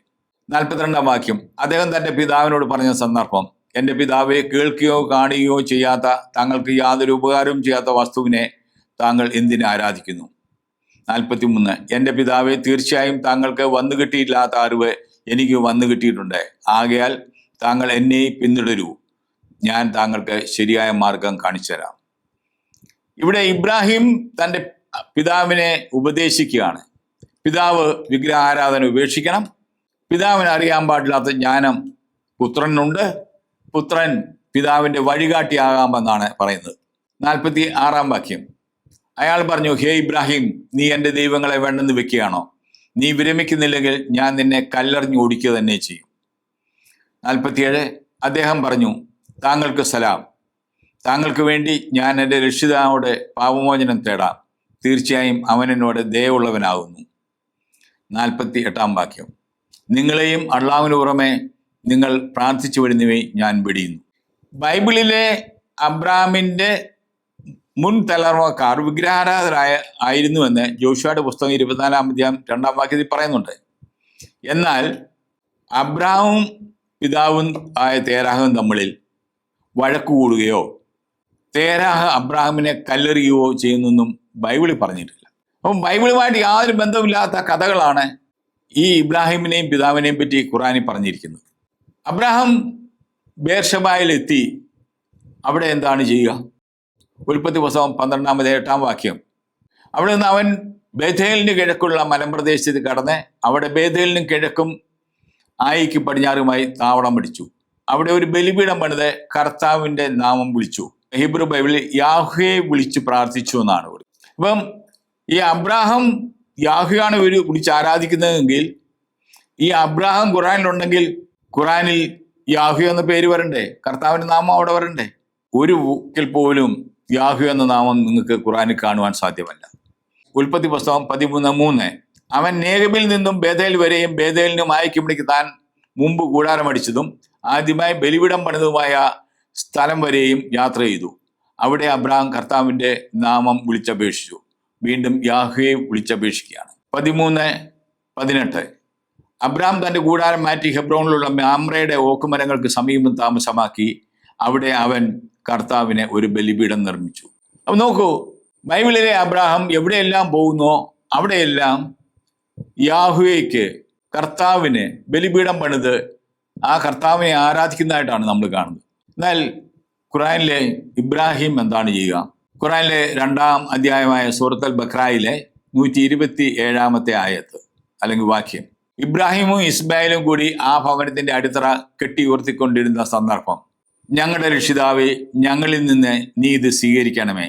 തീർച്ചയായും നീ എല്ലാം കേൾക്കുന്നവനും അറിയുന്നവനുമാകുന്നു. ഇബ്രാഹിമും ഇസ്മായിലും 2 വാക്കുകൾ ബൈബിളിലുള്ള വാക്കുകളുടെ ഒരു സമാനതയുണ്ട്. അവരെന്താണ് ചെയ്തത്? ആ ഭവനം, അതായത് മുന്നോട്ട് പോകുന്ന കാണാം, മെക്കയിലെ കാബ ക്ഷേത്രത്തിന്റെ അടിത്തറ പണിതെന്നാണ്. 128-ാം വാക്യം കൂടി നമുക്ക് കാണാം. ഞങ്ങളുടെ രക്ഷിതാവേ, ഞങ്ങൾ ഇരുവരെയും നിനക്ക് കീഴ്പ്പെടുന്നതാക്കുകയും ഞങ്ങളുടെ സന്തതികളിൽ നിന്ന് നിനക്ക് കീഴ്പ്പെടുന്ന ഒരു സമുദായത്തെ ഉണ്ടാക്കുകയും ഞങ്ങളുടെ ആരാധനാക്രമങ്ങൾ ഞങ്ങൾ കാണിച്ചു തരികയും ഞങ്ങളുടെ പശ്ചാത്തലം സ്വീകരിക്കുകയും ചെയ്യണം. ഇതിൻ്റെ ഇംഗ്ലീഷ് ട്രാൻസ്ലേഷനിൽ കുറെ കൂടെ വ്യക്തതയുണ്ട്. ആരാധനാക്രമങ്ങൾ എന്നൊക്കെ പറയുമ്പോൾ ഹജ്ജും ഉംറയും ചെയ്യുവാനുള്ള ക്രമങ്ങൾ പറഞ്ഞു തരണമെന്നുള്ളു. ഹജ്ജും ഉംറയും മുസ്ലിങ്ങൾ മെക്കയിൽ പോയി നിർവഹിക്കുന്ന പുണ്യകർമ്മങ്ങളാണ്. ഹജ്ജ് എന്ന് പറയുന്നത് ആ തീർത്ഥാടന കാലത്ത് ലോകത്തിൻ്റെ നാനാഭാഗങ്ങളിലും ആൾക്കാർ പോയി അവിടുത്തെ കാബ ക്ഷേത്രത്തിനെ വലം വയ്ക്കുകയും പിശാചിനെ കല്ലെറിയുകയും ഒക്കെ ചെയ്യുന്ന കർമ്മ പദ്ധതിയാണ്. എന്നാൽ മറ്റ് കാലത്ത് ഏതെങ്കിലും വ്യക്തികളോ ചെറിയ കുടുംബങ്ങളോ ഒക്കെ ആയി അവിടെ പോയി ഇതേ കർമ്മം ചെയ്യുന്നതിനെയാണ് ഉംറ എന്ന് പറയുക. ഇതെല്ലാം ഇസ്ലാമിക കർമ്മങ്ങളാണ്. അപ്പോൾ ഇതൊക്കെ ചെയ്യാനുള്ള കാര്യങ്ങൾ ഇബ്രാഹിം അള്ളാഹുവിനോട് ചോദിക്കുന്നുണ്ടെങ്കിൽ അദ്ദേഹം ഏത് കാലഘട്ടത്തിൽ ജീവിച്ച വ്യക്തിയായിരിക്കണം. ഇനി കൂടാതെ ഈ മെക്ക എന്ന ഗ്രാമം ഭൂപടത്തിൽ ഉണ്ടായതായി ഏറ്റവും കൂടുതൽ തെളിവുള്ളത് AD 4-ാം നൂറ്റാണ്ടിൽ ഉണ്ടായതാണ്. ഇനിയും ചില ഇസ്ലാമിക പണ്ഡിതന്മാരെ അതിനെ അങ്ങ് വലിച്ചു നീട്ടിയിട്ട് BC 2-ാം നൂറ്റാണ്ടിലുണ്ടായിരുന്നു പറയുന്നുണ്ട്. ഏറ്റവും പുരാതനമായിട്ട് പറയുന്നത് BC 5-ാം നൂറ്റാണ്ടിലുണ്ടെന്നാണ്. പക്ഷെ കൂടുതൽ തെളിവുകളും യാത്രാവിവരണങ്ങളും ഒക്കെ പറയുന്നത് 4-ാം നൂറ്റാണ്ടിന് അടുത്തുണ്ടായിരുന്നിട്ടുള്ള. ഇനി പോട്ടെ, BC 5-ാം നൂറ്റാണ്ട് തന്നെ എടുത്തു. അബ്രാഹാം ഏത് കാലത്ത് ജീവിച്ച ആളാ? BC 18-ാം നൂറ്റാണ്ട് ജീവിച്ച ആൾ. അപ്പം BC 18-ാം നൂറ്റാണ്ട് ജീവിച്ച ആളും ഈ AD 4-ാം നൂറ്റാണ്ടിന് ശേഷം വന്ന മെക്കയുമായിട്ട് എന്ത് ബന്ധമാണ് ഉണ്ടാകുക? ഇനിയും ഖുറാനിലെ 3-ാം അധ്യായം 67-ാം വാക്യം. ആ വാക്യ പ്രകാരമാണ്: ഇബ്രാഹിം യൂതനോ ക്രിസ്ത്യാനോ ആയിരുന്നില്ല, എന്നാൽ അദ്ദേഹം ഹനീഫൻ മുസ്ലിം ആയിരുന്നു. അദ്ദേഹം ബഹുദൈവ ആരാധകരിൽ പെട്ടവനായിരുന്നില്ല. ഈ വാക്യം കേട്ട് കഴിഞ്ഞാൽ പെട്ടെന്ന് ഇതിന്റെ അർത്ഥം നമുക്ക് മനസ്സിലാകുകയില്ല. ആദ്യമായിട്ട് ഹനീഫൻ എന്ന് പറഞ്ഞാൽ അവരാരായിരുന്നു നമ്മൾ മനസ്സിലാക്കണം. ഹനീഫൻ എന്ന് പറയുന്നത് ഒരു ക്രിസ്തീയ വിവാഹമാണെന്ന് സ്വയം അവകാശപ്പെട്ടിരുന്നവരാണ്. ഇവര് മെക്ക മദീന പ്രദേശങ്ങളിൽ മുഹമ്മദിന്റെ കാലത്ത് ജീവിച്ചിരുന്നു. ഇവരുള്ള പ്രത്യേകത, അവർക്ക് ചില ക്രിസ്തീയ വിശ്വാസങ്ങളുണ്ട്. പഴയ നിയമത്തിലെ പഞ്ചഗ്രന്ഥിയും ദാവീദിന്റെ സങ്കീർത്തനങ്ങളും സുവിശേഷങ്ങളും അവർ മതഗ്രന്ഥങ്ങളായി സ്വീകരിച്ചിരുന്നു. എന്നാൽ ദൈവത്തിന്റെ തൃത്വാത്മകതയോ യേശുവിന്റെ ദൈവികതയോ അവർ അംഗീകരിച്ചിരുന്നില്ല. അവർ വിഗ്രഹാരാധനയിൽ നിന്ന് ഒഴിഞ്ഞു ജീവിച്ചിരുന്നു. വളരെ ലളിതമായ ജീവിതമൊക്കെ ആയിരുന്നു അവരുടേത്. പക്ഷെ ഇവർ സുവിശേഷങ്ങളെ മതഗ്രന്ഥമാക്കിയതുകൊണ്ട് യഹൂദർ ഇവരെ കൂട്ടത്തിൽ കൂട്ടുമായിരുന്നില്ല. എന്നാൽ ദൈവത്തിന്റെ തൃത്വാത്മകത ഈശോയുടെ ദൈവതയും വിശ്വസിക്കാൻ ഞങ്ങളുടെ ക്രിസ്ത്യാനികൾ ഇവരെ കൂട്ടത്തില്ലായിരുന്നു. അതുകൊണ്ടാണ് ഇവര് യഹൂദനോ ക്രിസ്ത്യാനിയോ ആയിരുന്നില്ല എന്ന് പറയുന്നത്. രണ്ടുപേരും അവരെ കൂട്ടത്തിലായിരുന്നു. മുഹമ്മദിന് ഹീറ ഗുഹയിൽ വെച്ച് ഒരു ദൂതൻ പ്രത്യക്ഷപ്പെട്ട് ഖുർആൻ കൊടുത്തു എന്നൊക്കെ പറഞ്ഞ ഹദീസുകളുണ്ട്. ആ ഹദീസില് ഹീറ ഗുഹയിൽ നിന്ന് മുഹമ്മദ് ഭയന്ന് ഭാര്യ ഖദീജയുടെ അടുത്തേക്ക് വരികയാണ്. അപ്പോൾ ഖദീജ ഭർത്താവിനെയും കൂട്ടി വറക്കത്ത് ബിൻ നൗഫലിൻ്റെ അടുത്ത് പോകുന്നുണ്ട്. ഈ വറക്കത്ത് ബിൻ നൗഫൽ പഴയ നിയമവും പുതിയ നിയമവും ഹീബ്രുവിൽ നിന്നും ഗ്രീക്കിൽ നിന്നും അറബിയിലേക്ക് പരിഭാഷപ്പെടുത്തിയ വ്യക്തികളാണെന്നും രേഖകൾ പറയുന്നുണ്ട്. ഇദ്ദേഹം ഒരു ഹനീഫൻ ക്രിസ്ത്യാനി ആയിരുന്നു എന്നാണ് പറയുന്നത്. ഇബ്രാഹിം ഈ ഹനീഫൻ വിഭാഗത്തിൽപ്പെട്ട ആളായിരുന്നു എന്നാണ്. മുസ്ലിം എന്ന വാക്കെന്ന് പറഞ്ഞാൽ ഖുർആൻ അനുസരിച്ച് ആദം മുതൽ എല്ലാവരും മുസ്ലിങ്ങളാണ്. ഈ ഭൂമിയിൽ ജനിക്കുന്ന എല്ലാവരും മുസ്ലിങ്ങളാണ്, അള്ളാഹുവിന് കീഴ്പ്പെട്ടവർ. അപ്പം ഹനീഫൻ വിഭാഗത്തിൽപ്പെട്ട ഒരാളായിരുന്നു ഇബ്രാഹിം എങ്കിൽ അദ്ദേഹം ക്രിസ്തുവിന് ശേഷം ജീവിച്ചിരുന്ന വ്യക്തിയാണ്. ഇങ്ങനെ ഒരു വ്യക്തിക്ക് പിതാവായ അബ്രാഹവുമായിട്ട് എന്ത് ബന്ധമാണ്, എന്ത് താരതമ്യമാണ്? ഇനി ഈ സ്ക്രീനിൽ നമുക്ക് നോക്കിയാൽ പിതാവായ അബ്രാഹം യാത്ര ചെയ്ത സ്ഥലങ്ങൾ നമുക്ക് കാണാം. കൽദാരുടെ ഊരിൽ നിന്നും ബേർഷബയിലേക്ക് മരുഭൂമിയിലൂടെ കടക്കാമായിരുന്നു. പക്ഷെ ആ മരുഭൂമിയിലുള്ള യാത്ര ദുഷ്കരമായതുകൊണ്ട് അദ്ദേഹം ഫെർട്ടൈൽ ക്രിസന്റ് എന്ന് പറയുന്ന ഫലഭൂഷ്ടമായ സ്ഥലങ്ങളിലൂടെയാണ് യാത്ര ചെയ്തത്. അദ്ദേഹം ഊറിൽ നിന്ന് ഹാരാനിലേക്ക് പോയി. ഹാരാൻ ഇപ്പോഴത്തെ തുർക്കിയിലാണ്. അവിടെ നിന്ന് ബേർഷബ വന്നു, പിന്നെ അവിടുന്ന് ഈജിപ്തിലേക്ക് പോന്നു. അവിടെ തിരികെ വരുന്ന കാര്യങ്ങളൊക്കെയാണ് സ്ക്രീനിൽ കൊടുത്തിരിക്കുന്നത്. അത് ഒന്നുകൂടെ കൂടുതൽ വ്യക്തമായിട്ട് അടുത്ത സ്ക്രീനിൽ നമുക്ക് കാണാവുന്നതാണ്. ഊർ എന്ന് പറയുന്നത് ബാസ്രായ്ക്ക് അടുത്തുള്ള ഇറാഖിലെ സ്ഥലമാണ്. അവിടുന്ന് അദ്ദേഹം വടക്കോട്ട് യാത്ര ചെയ്ത് ഹാരാനിലെത്തുന്നു. ഹാരാൻ ഇപ്പോഴത്തെ തുർക്കിയിലെ തെക്ക് കിഴക്ക് ഭാഗത്താണ്. അവിടുന്നാണ് അദ്ദേഹം ബേർഷബയിൽ വരുന്നത്. പിന്നെ സ്ക്രീനിൽ നിങ്ങൾ ഷൂർ എന്ന ഒരു സ്ഥലം കാണുന്നത്. ഷൂർ എന്ന് പറയുന്നത് ഇസ്മയിലും അദ്ദേഹത്തിൻ്റെ സന്തതികളും താമസിച്ചിരുന്ന സ്ഥലമാണ് ബൈബിളിലെ അനുസരിച്ച്. എന്നാൽ അവിടുന്ന് ഒക്കെ ഒത്തിരി തെക്ക് ഭാഗത്തായിട്ടാണ് മെക്ക സ്ഥിതി ചെയ്യുന്നത്. ഏതാണ്ട് 1200 കിലോമീറ്റർ ദൂരെയാണ് ബേർഷബയും മെക്കയും തമ്മിലുള്ള ദൂരം. ഈ മെക്കയിൽ ജീവിച്ചവരാണ് ഖുർആനിലെ ഇബ്രാഹിമും ഇസ്മായിലും ഒക്കെ. അവരെ എവിടെ നിന്ന് വന്നെന്നോ എങ്ങനെ വന്നെന്നോ ഒന്നും രേഖകൾ കാണുന്നില്ല. ഇനിയും താങ്കൾ പറഞ്ഞു മുസ്ലിങ്ങൾക്ക് യഹൂദരുമായിട്ടും അല്ലെങ്കിൽ ജൂഡായിസവുമായിട്ട് ബന്ധമുണ്ട്, ക്രിസ്ത്യാനിറ്റിയായിട്ട് ബന്ധമുണ്ടെന്ന്. ഒരു ആൾക്ക് ജൂഡായിസവുമായി ബന്ധമുണ്ടാകണമെങ്കിൽ ഏറ്റവും മിനിമം കാര്യം അവർ ക്ഷേമ പ്രാർത്ഥന അംഗീകരിക്കണം. ക്ഷേമ പ്രാർത്ഥന എന്ന് പറയുന്നത് 1-ാം പ്രമാണത്തിൻ്റെ വ്യാഖ്യാനമാണ്. ഈ 1-ാം പ്രമാണം അനുസരിക്കുന്ന ക്രിസ്ത്യാനികൾക്ക് യഹൂദരുമായിട്ട് ബന്ധമുണ്ട് എന്ന് പറയുന്നതിനകത്ത് യാതൊരു കുഴപ്പവുമില്ല. അപ്പോൾ എന്താണ് ക്ഷേമ പ്രാർത്ഥന? നിയമാവർത്തന പുസ്തകം 6-ാം അധ്യായം 4-5 വാക്യങ്ങളിൽ പറയുന്നുണ്ട്. ഇസ്രായേലെ കേൾക്കുക, നമ്മുടെ ദൈവമായ കർത്താവ് ഒരേ ഒരു കർത്താവാണ്. നിങ്ങളുടെ ദൈവമായ കർത്താവിനെ പൂർണ്ണ ഹൃദയത്തോടും പൂർണ്ണ ആത്മാവോടും പൂർണ്ണ ശക്തിയോടും കൂടി സ്നേഹിക്കണം. ഇതാണ് ഗ്രേറ്റ് ക്ഷേമ എന്ന് യഹൂദർ പറയുന്ന പ്രാർത്ഥന. അവരത് എല്ലാ പ്രഭാതത്തിലും എല്ലാ രാത്രിയിലും ചെല്ലും. പിന്നെ ഏത് സൽക്കർമ്മം ചെയ്യുന്നതിന് മുമ്പും ഈ പ്രാർത്ഥനയെ അവർ ചെല്ലും. ഇത് അവരുടെ ഐഡൻറ്റിറ്റിയാണ്. എന്നാൽ ഒരു മുസ്ലിമിനെ സംബന്ധിച്ചിടത്തോളം അവർക്ക് നമ്മുടെ 1-ാം പ്രമാണമായിട്ട് ഒരു ബന്ധവും ഉണ്ടാകാൻ സാധ്യമല്ല. കാരണം 1-ാം പ്രമാണത്തിൽ എന്താണ് പറയുക? ഈജിപ്തിനെ അടിമത്തിൽ നിന്ന് നിന്നെ മോചിപ്പിച്ചു കൊണ്ടുവന്ന നിന്റെ ദൈവമായ കർത്താവ് ഞാനാകുന്നു, ഞാനല്ലാതെ മറ്റ് ദേവന്മാർ നിനക്കുണ്ടാകരുത്. യാഹ്വേ എലോഹിം, ദൈവമായ കർത്താവ് എന്ന വാക്ക് അവർക്ക് പറയാൻ സാധ്യമല്ല. അതുകൊണ്ട് മുസ്ലിങ്ങൾക്ക് ജുഡൈസവുമായി ബന്ധമുണ്ട് എന്ന അങ്ങയുടെ വാദം ഒരു തരത്തിലും നിലനിൽക്കുന്നതല്ല. അടുത്ത അങ്ങ് പറഞ്ഞ ഒരു കാര്യം, അവർക്ക് ക്രിസ്ത്യാനിറ്റിയുമായിട്ട് ബന്ധമുണ്ട് എന്നുള്ളത്. ഈ ക്രിസ്തീയ വിശ്വാസ പ്രമാണത്തിന്റെ കരട് രൂപമാണ് റോമക്കാർക്കുള്ള ലേഖനം 10-ാം അധ്യായം 9-ാം വാക്യം. ആകയാൽ യേശു കർത്താവാണെന്ന് അതിരം കൊണ്ട് ഏറ്റുപറയുകയും ദൈവം അവനെ മരിച്ചവരിൽ നിന്ന് ഉയർപ്പിച്ചു എന്ന് ഹൃദയത്തിൽ വിശ്വസിക്കുകയും ചെയ്താൽ നീ രക്ഷ പ്രാപിക്കും. ഈ വിശ്വാസം മുസ്ലിങ്ങൾ ഏറ്റുപറയേണ്ട, പക്ഷെ ഇതിനെ അവർക്ക് അംഗീകരിക്കാൻ പറ്റുമോ? യേശു കർത്താവാണെന്ന് അംഗീകരിക്കാൻ പറ്റുമോ? കർത്താവ് എന്ന് പറഞ്ഞാൽ ദൈവമാണെന്നാണ് യേശു. ഇനി യേശുവിൻ്റെ കുരിശുമരണ ഉത്ഥാനങ്ങളെ അവർക്ക് അംഗീകരിക്കാൻ പറ്റുമോ? ഖുർആൻ 4-ാം അധ്യായം 157-ാം വാക്യം അനുസരിച്ച് അവർക്ക് ഒരിക്കലും അംഗീകരിക്കാൻ പറ്റുകയില്ല. അപ്പൊ അങ്ങനെയെങ്കിൽ എങ്ങനെയാണ് മുസ്ലിങ്ങൾക്ക് ക്രിസ്തീയ വിശ്വാസമായിട്ട് ബന്ധമുണ്ടെന്ന് അങ്ങ് പറയുക?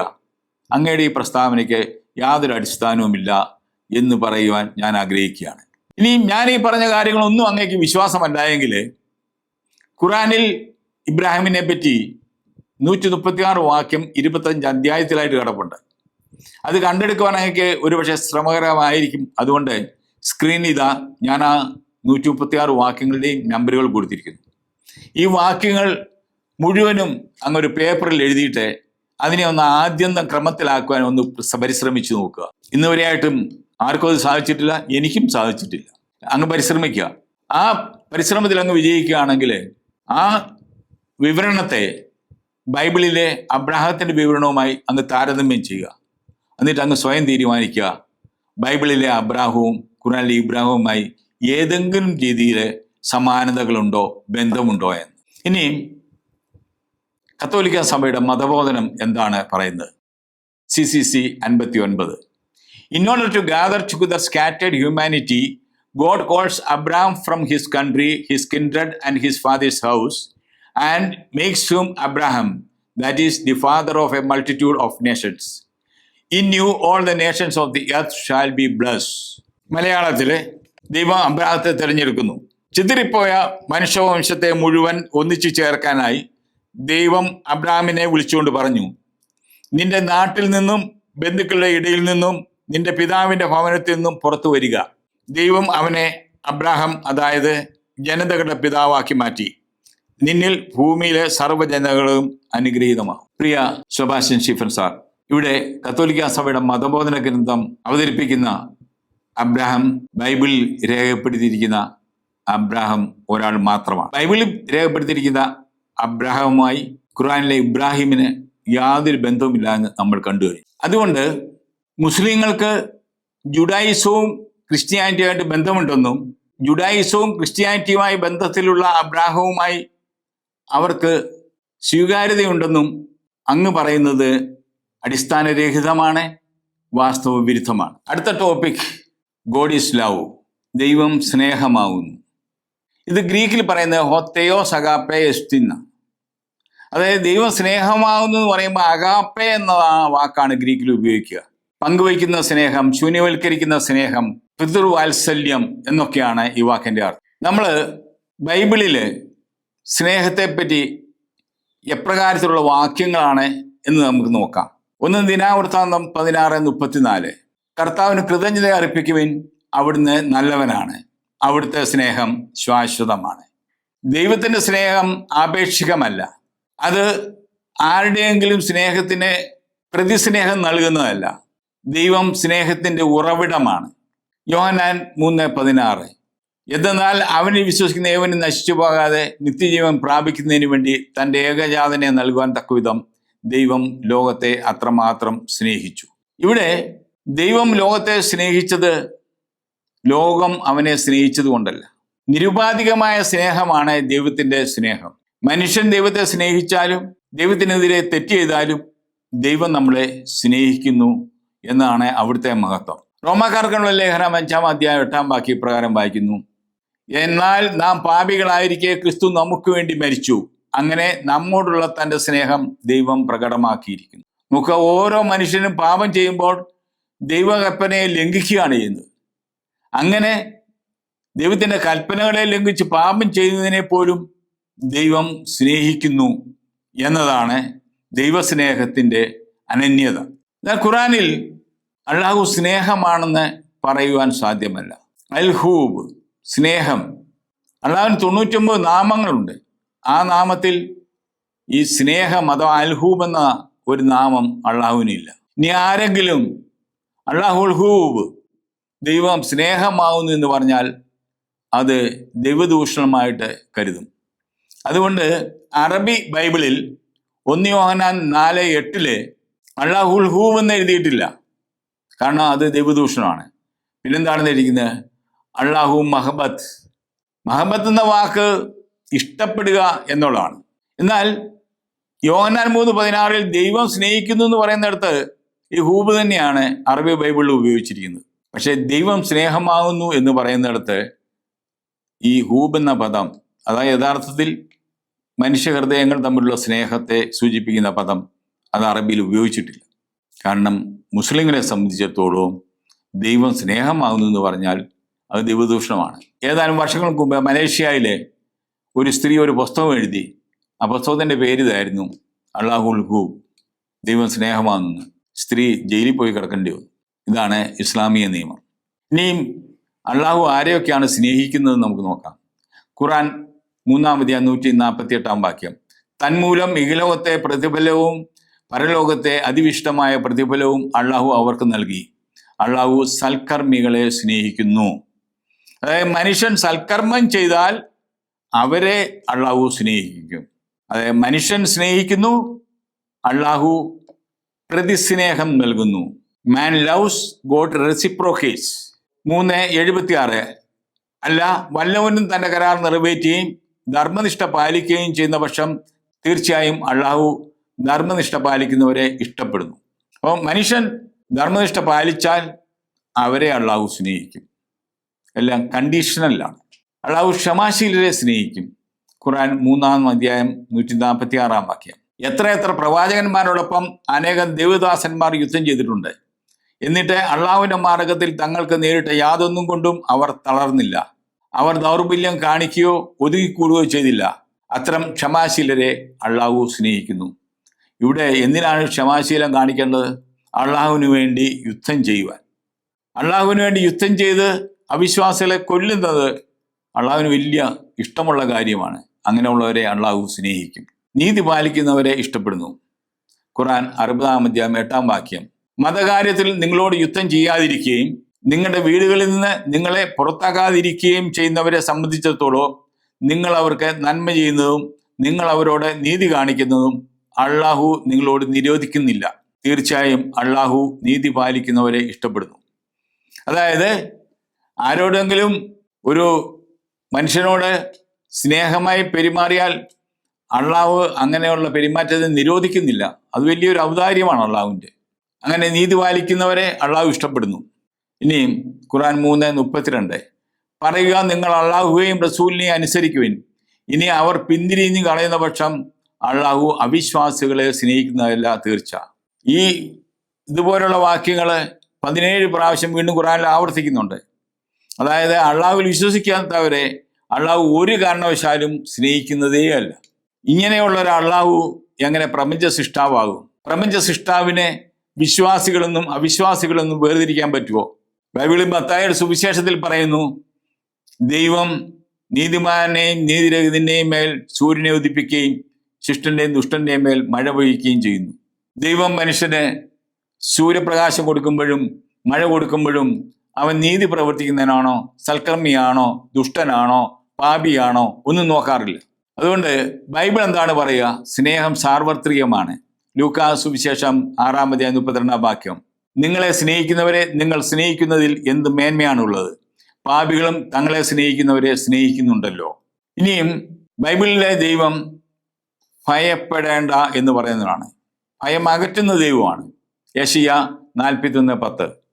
ഭയപ്പെടേണ്ട, ഞാൻ നിന്നോട് കൂടെയുണ്ട്. സംഭ്രമിക്കേണ്ട, ഞാനാണ് നിന്റെ ദൈവം.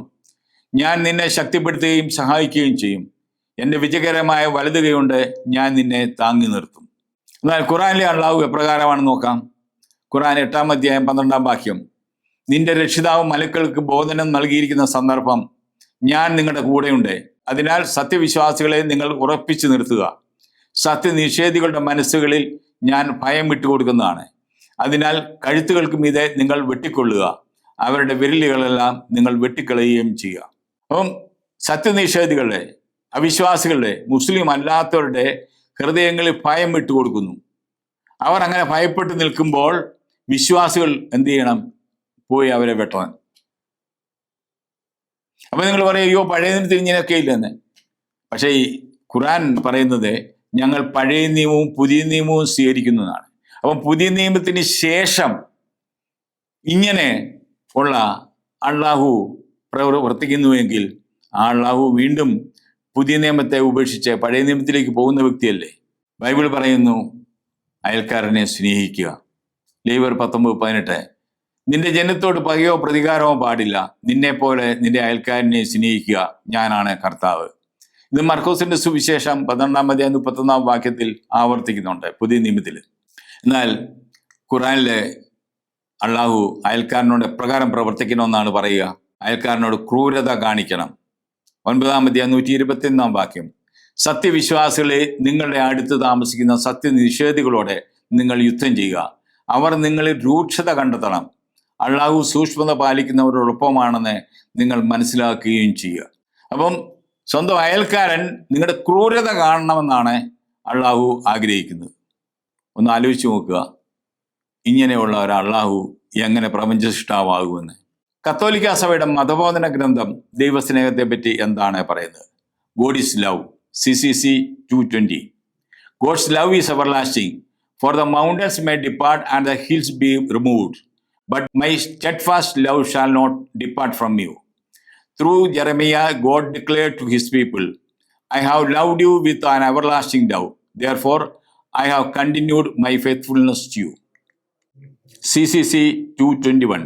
But St. John goes even further when he affirms that God is love. God's very being is love.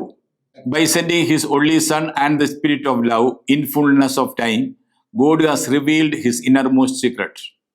God himself is an eternal exchange of love, Father, Son, and Holy Spirit, and he has destined us to share in that exchange. Malayalam ഇപ്രകാരമാണ്. CCC 220.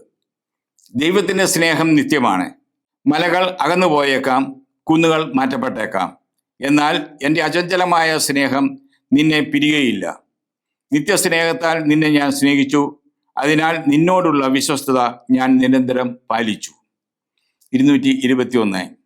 ദൈവം സ്നേഹമാകുന്നു എന്ന് പ്രഖ്യാപിക്കുമ്പോൾ വിശുദ്ധ യോഹന്നാൻ ഇനിയും മുന്നോട്ട് കടന്ന് ചിന്തിക്കുകയാണ്.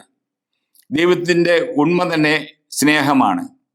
സ്വന്തം ഏകജാതനെയും സ്നേഹാത്മാവിനെയും സമയത്തിൻ്റെ പൂർണ്ണതയിൽ അയച്ചുകൊണ്ട് ദൈവം അവിടുത്തെ അതിനിഗൂഢ രഹസ്യം പോലും വെളിപ്പെടുത്തിയിരിക്കുന്നു.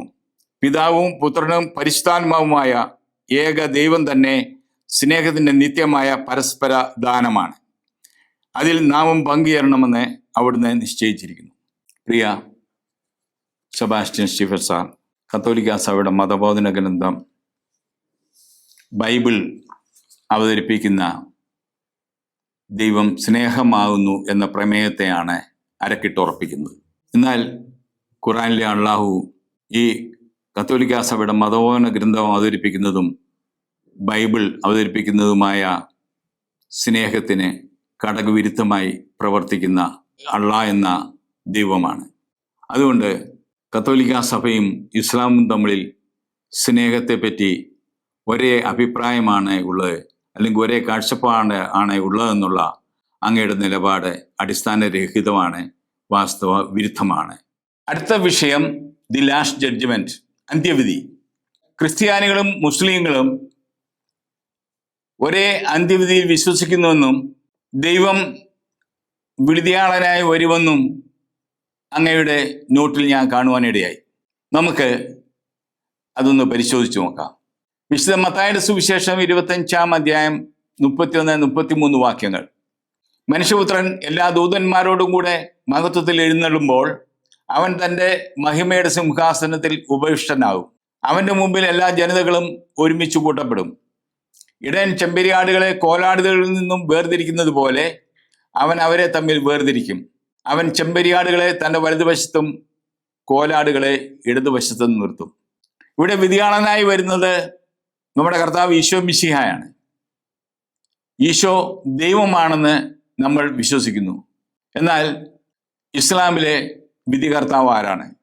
ഖുർആനിലെ 43-ാം അധ്യായം 61-ാം വാക്യം. വായിൻ നഹു ലായിൽ മുല്ലിസ അതിഫല തംതരൂൻ നബിഹ വത്തബിയൂൻ ഹാദാ സിറാത്തുൻ മുസ്തഖീം.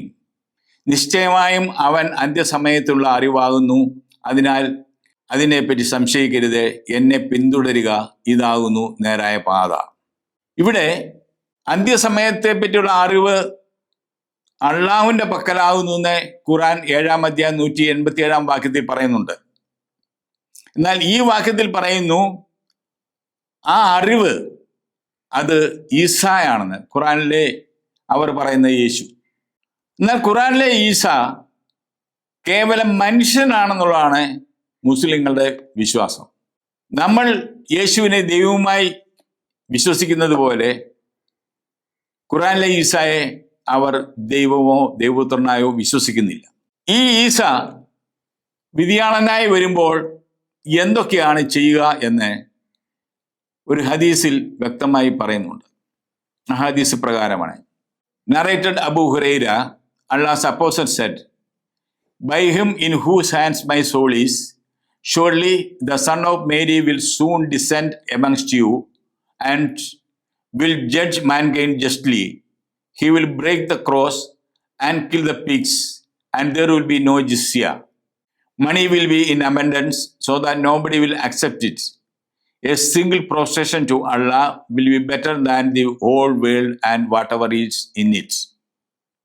Huraira added, "If you wish, you can recite. And there is none of the people of the scriptures but must believe in him before his death. And on the day of judgment, he will be a witness against them." ഇവിടെ അന്ത്യവിധിയിൽ വിധിയാളനായി വരുന്ന ഈസ എന്തൊക്കെയാണ് ചെയ്യുക? ഒന്നാമത്, കുരിശ് തകർക്കും. കുരിശ് തകർക്കുക എന്നാൽ ക്രിസ്തീയ വിശ്വാസം ഇല്ലാതാക്കുമെന്നാണ്. കുരിശ് ക്രൈസ്തവ വിശ്വാസത്തിൻ്റെ പ്രതീകമാണ്. 2, പന്നികളെ കൊല്ലും. ഖുർആൻ 5-ാം അധ്യായം 60-ാം വാക്യം അനുസരിച്ച് അള്ളാഹ് യഹൂദരെ പന്നികളും കുരങ്ങളുമാക്കിയിട്ടുണ്ട്. അപ്പം പന്നിയെ കൊല്ലുക എന്ന് പറഞ്ഞാൽ യഹൂദരെ കൊല്ലുക എന്ന് ഒരർത്ഥം. മറ്റൊരർത്ഥം, പന്നി മുസ്ലിങ്ങൾക്ക് ഹറാമായ ജീവിയാണ്. ആ പന്നിയെ കൊല്ലുക എന്ന് പറഞ്ഞാൽ വളരെ നികൃഷ്ടമായ ജോലിയാണ്. 3, ജിസ്യ നിർത്തലാക്കും.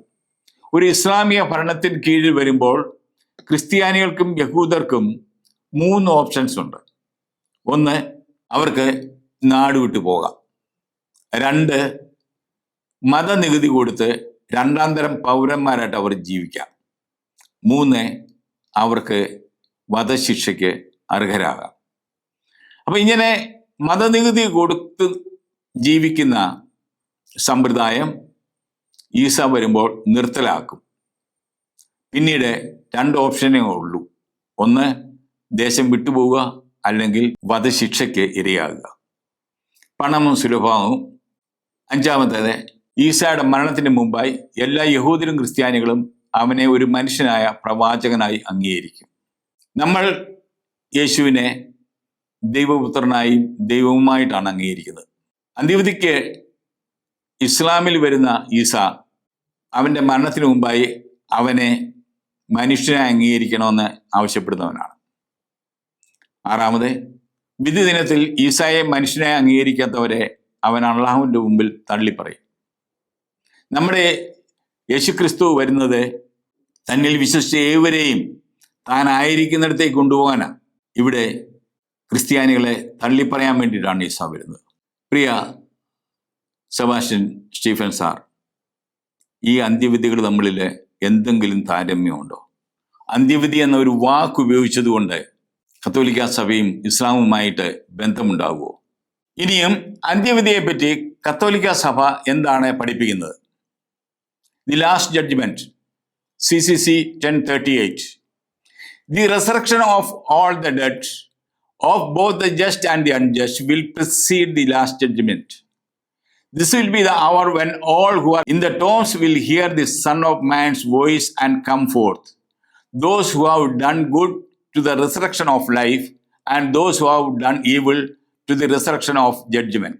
Then Christ will come in his glory and all the angels with him. Before whom will gathered all the nations. He will separate them one from the another, as shepherds separate the sheep from the goats. He will place the sheep at his right hand, but the goats at the left. And they will go away into the eternal punishment, but the righteous into the eternal life. ഇതിൻ്റെ മലയാളം വിവർത്തന ഇപ്രകാരമാണ്: അന്ത്യവിധിക്ക് മുമ്പായി എല്ലാ മരിച്ചവരുടെയും നീതിമാന്മാരുടെയും നീതിരഹിതരുടെയും ഉത്ഥാനമുണ്ടാകും. കബറടങ്ങളിലുള്ളവരെല്ലാം മനുഷ്യപുത്രന്റെ സ്വരം കേൾക്കുകയും നന്മ ചെയ്തവർ ജീവന്റെ ഉയർപ്പിനായും തിന്മ ചെയ്തവർ ശിക്ഷാവിധിയുടെ ഉയർപ്പിനായും പുറത്തു വരികയും ചെയ്യുന്ന മണിക്കൂറായിരിക്കും അത്. അപ്പോൾ ക്രിസ്തു തൻ്റെ മഹത്വത്തിൽ സകല മാലാഹമാരോടും കൂടെ വരും. അവിടുത്തെ മുമ്പിൽ എല്ലാ ജനതകളും ഒന്നിച്ചു കൂട്ടപ്പെടും. ഇടയൻ ചെമ്പരിയാടുകളെ കോലാടുകളിൽ നിന്ന് വേർതിരിക്കുന്നത് പോലെ അവൻ അവരെ തമ്മിൽ വേർതിരിക്കും. അവൻ ചെമ്പരിയാടുകളെ തൻ്റെ വലതുവശത്തും കോലാടുകളെ തൻ്റെ ഇടതുവശത്തും നിർത്തും. ഇവർ നിത്യശിക്ഷയിലേക്കും എന്നാൽ നീതിമാന്മാർ നിത്യജീവനിലേക്കും പ്രവേശിക്കും. അന്ത്യവിധിയെപ്പറ്റി കത്തോലിക്ക സഭയുടെ കാഴ്ചപ്പാടുകള്, പ്രബോധനങ്ങള് വിശുദ്ധ മത്തായിയുടെ സുവിശേഷം 25-ാം അധ്യായത്തിൽ പറയുന്നത് തന്നെയാണ്. എന്നാൽ ഇതിന് ഘടകവിരുദ്ധമായ വളരെ അവഹേളനപരമായ പ്രബോധനമാണ് ഖുർആൻ നൽകുന്നത്. ഈ പശ്ചാത്തലത്തിൽ കത്തോലിക്ക സഭയും ഇസ്ലാമും അല്ലെങ്കിൽ കത്തോലിക്കരും മുസ്ലിങ്ങളും ഒരേ അന്ത്യവിധിയിൽ വിശ്വസിക്കുന്നു എന്ന അങ്ങയുടെ നിലപാട്, അങ്ങയുടെ പ്രസ്താവന അടിസ്ഥാനരഹിതമാണ്, വാസ്തവ വിരുദ്ധമാണ്. ഉപസംഹാരമായി പ്രിയ സെബാസ്റ്റ്യൻ സ്റ്റീഫൻ സാർ, അങ്ങ് ഉന്നയിച്ച 5 വിഷയങ്ങളെപ്പറ്റി ബൈബിളിൻ്റെയും ഖുറാൻ്റെയും CCCയുടെ അടിസ്ഥാനത്തിൽ താരതമ്യം ഞാൻ തന്നു കഴിഞ്ഞു. അതിൽ എല്ലാത്തിലും കത്തോലിക്ക സഭയുടെ നിലപാടുകൾ ബൈബിൾ അധിഷ്ഠിതമാണ്. അതുകൊണ്ട് അവയ്ക്ക് ഇസ്ലാമിക വിശ്വാസമായി പ്രത്യക്ഷമായോ പരോക്ഷമായോ എന്തെങ്കിലും സാമ്യമുണ്ടെന്നുള്ള അങ്ങയുടെ നിലപാടുകൾ നിലനിൽക്കുന്നതല്ല. സഭയുടെ പ്രബോധനങ്ങളെ വികലമാക്കുന്നതും സഭയ്ക്ക് അപകീർത്തി വരുത്തുന്നതുമായ നിലപാടുകൾ തിരുത്തുവാൻ അങ്ങ് തയ്യാറാകണമെന്ന് വിനീതമായി അപേക്ഷിക്കുന്നു. ഈശോ മിശിഹായ്ക്ക് സ്തുതിയായിരിക്കട്ടെ.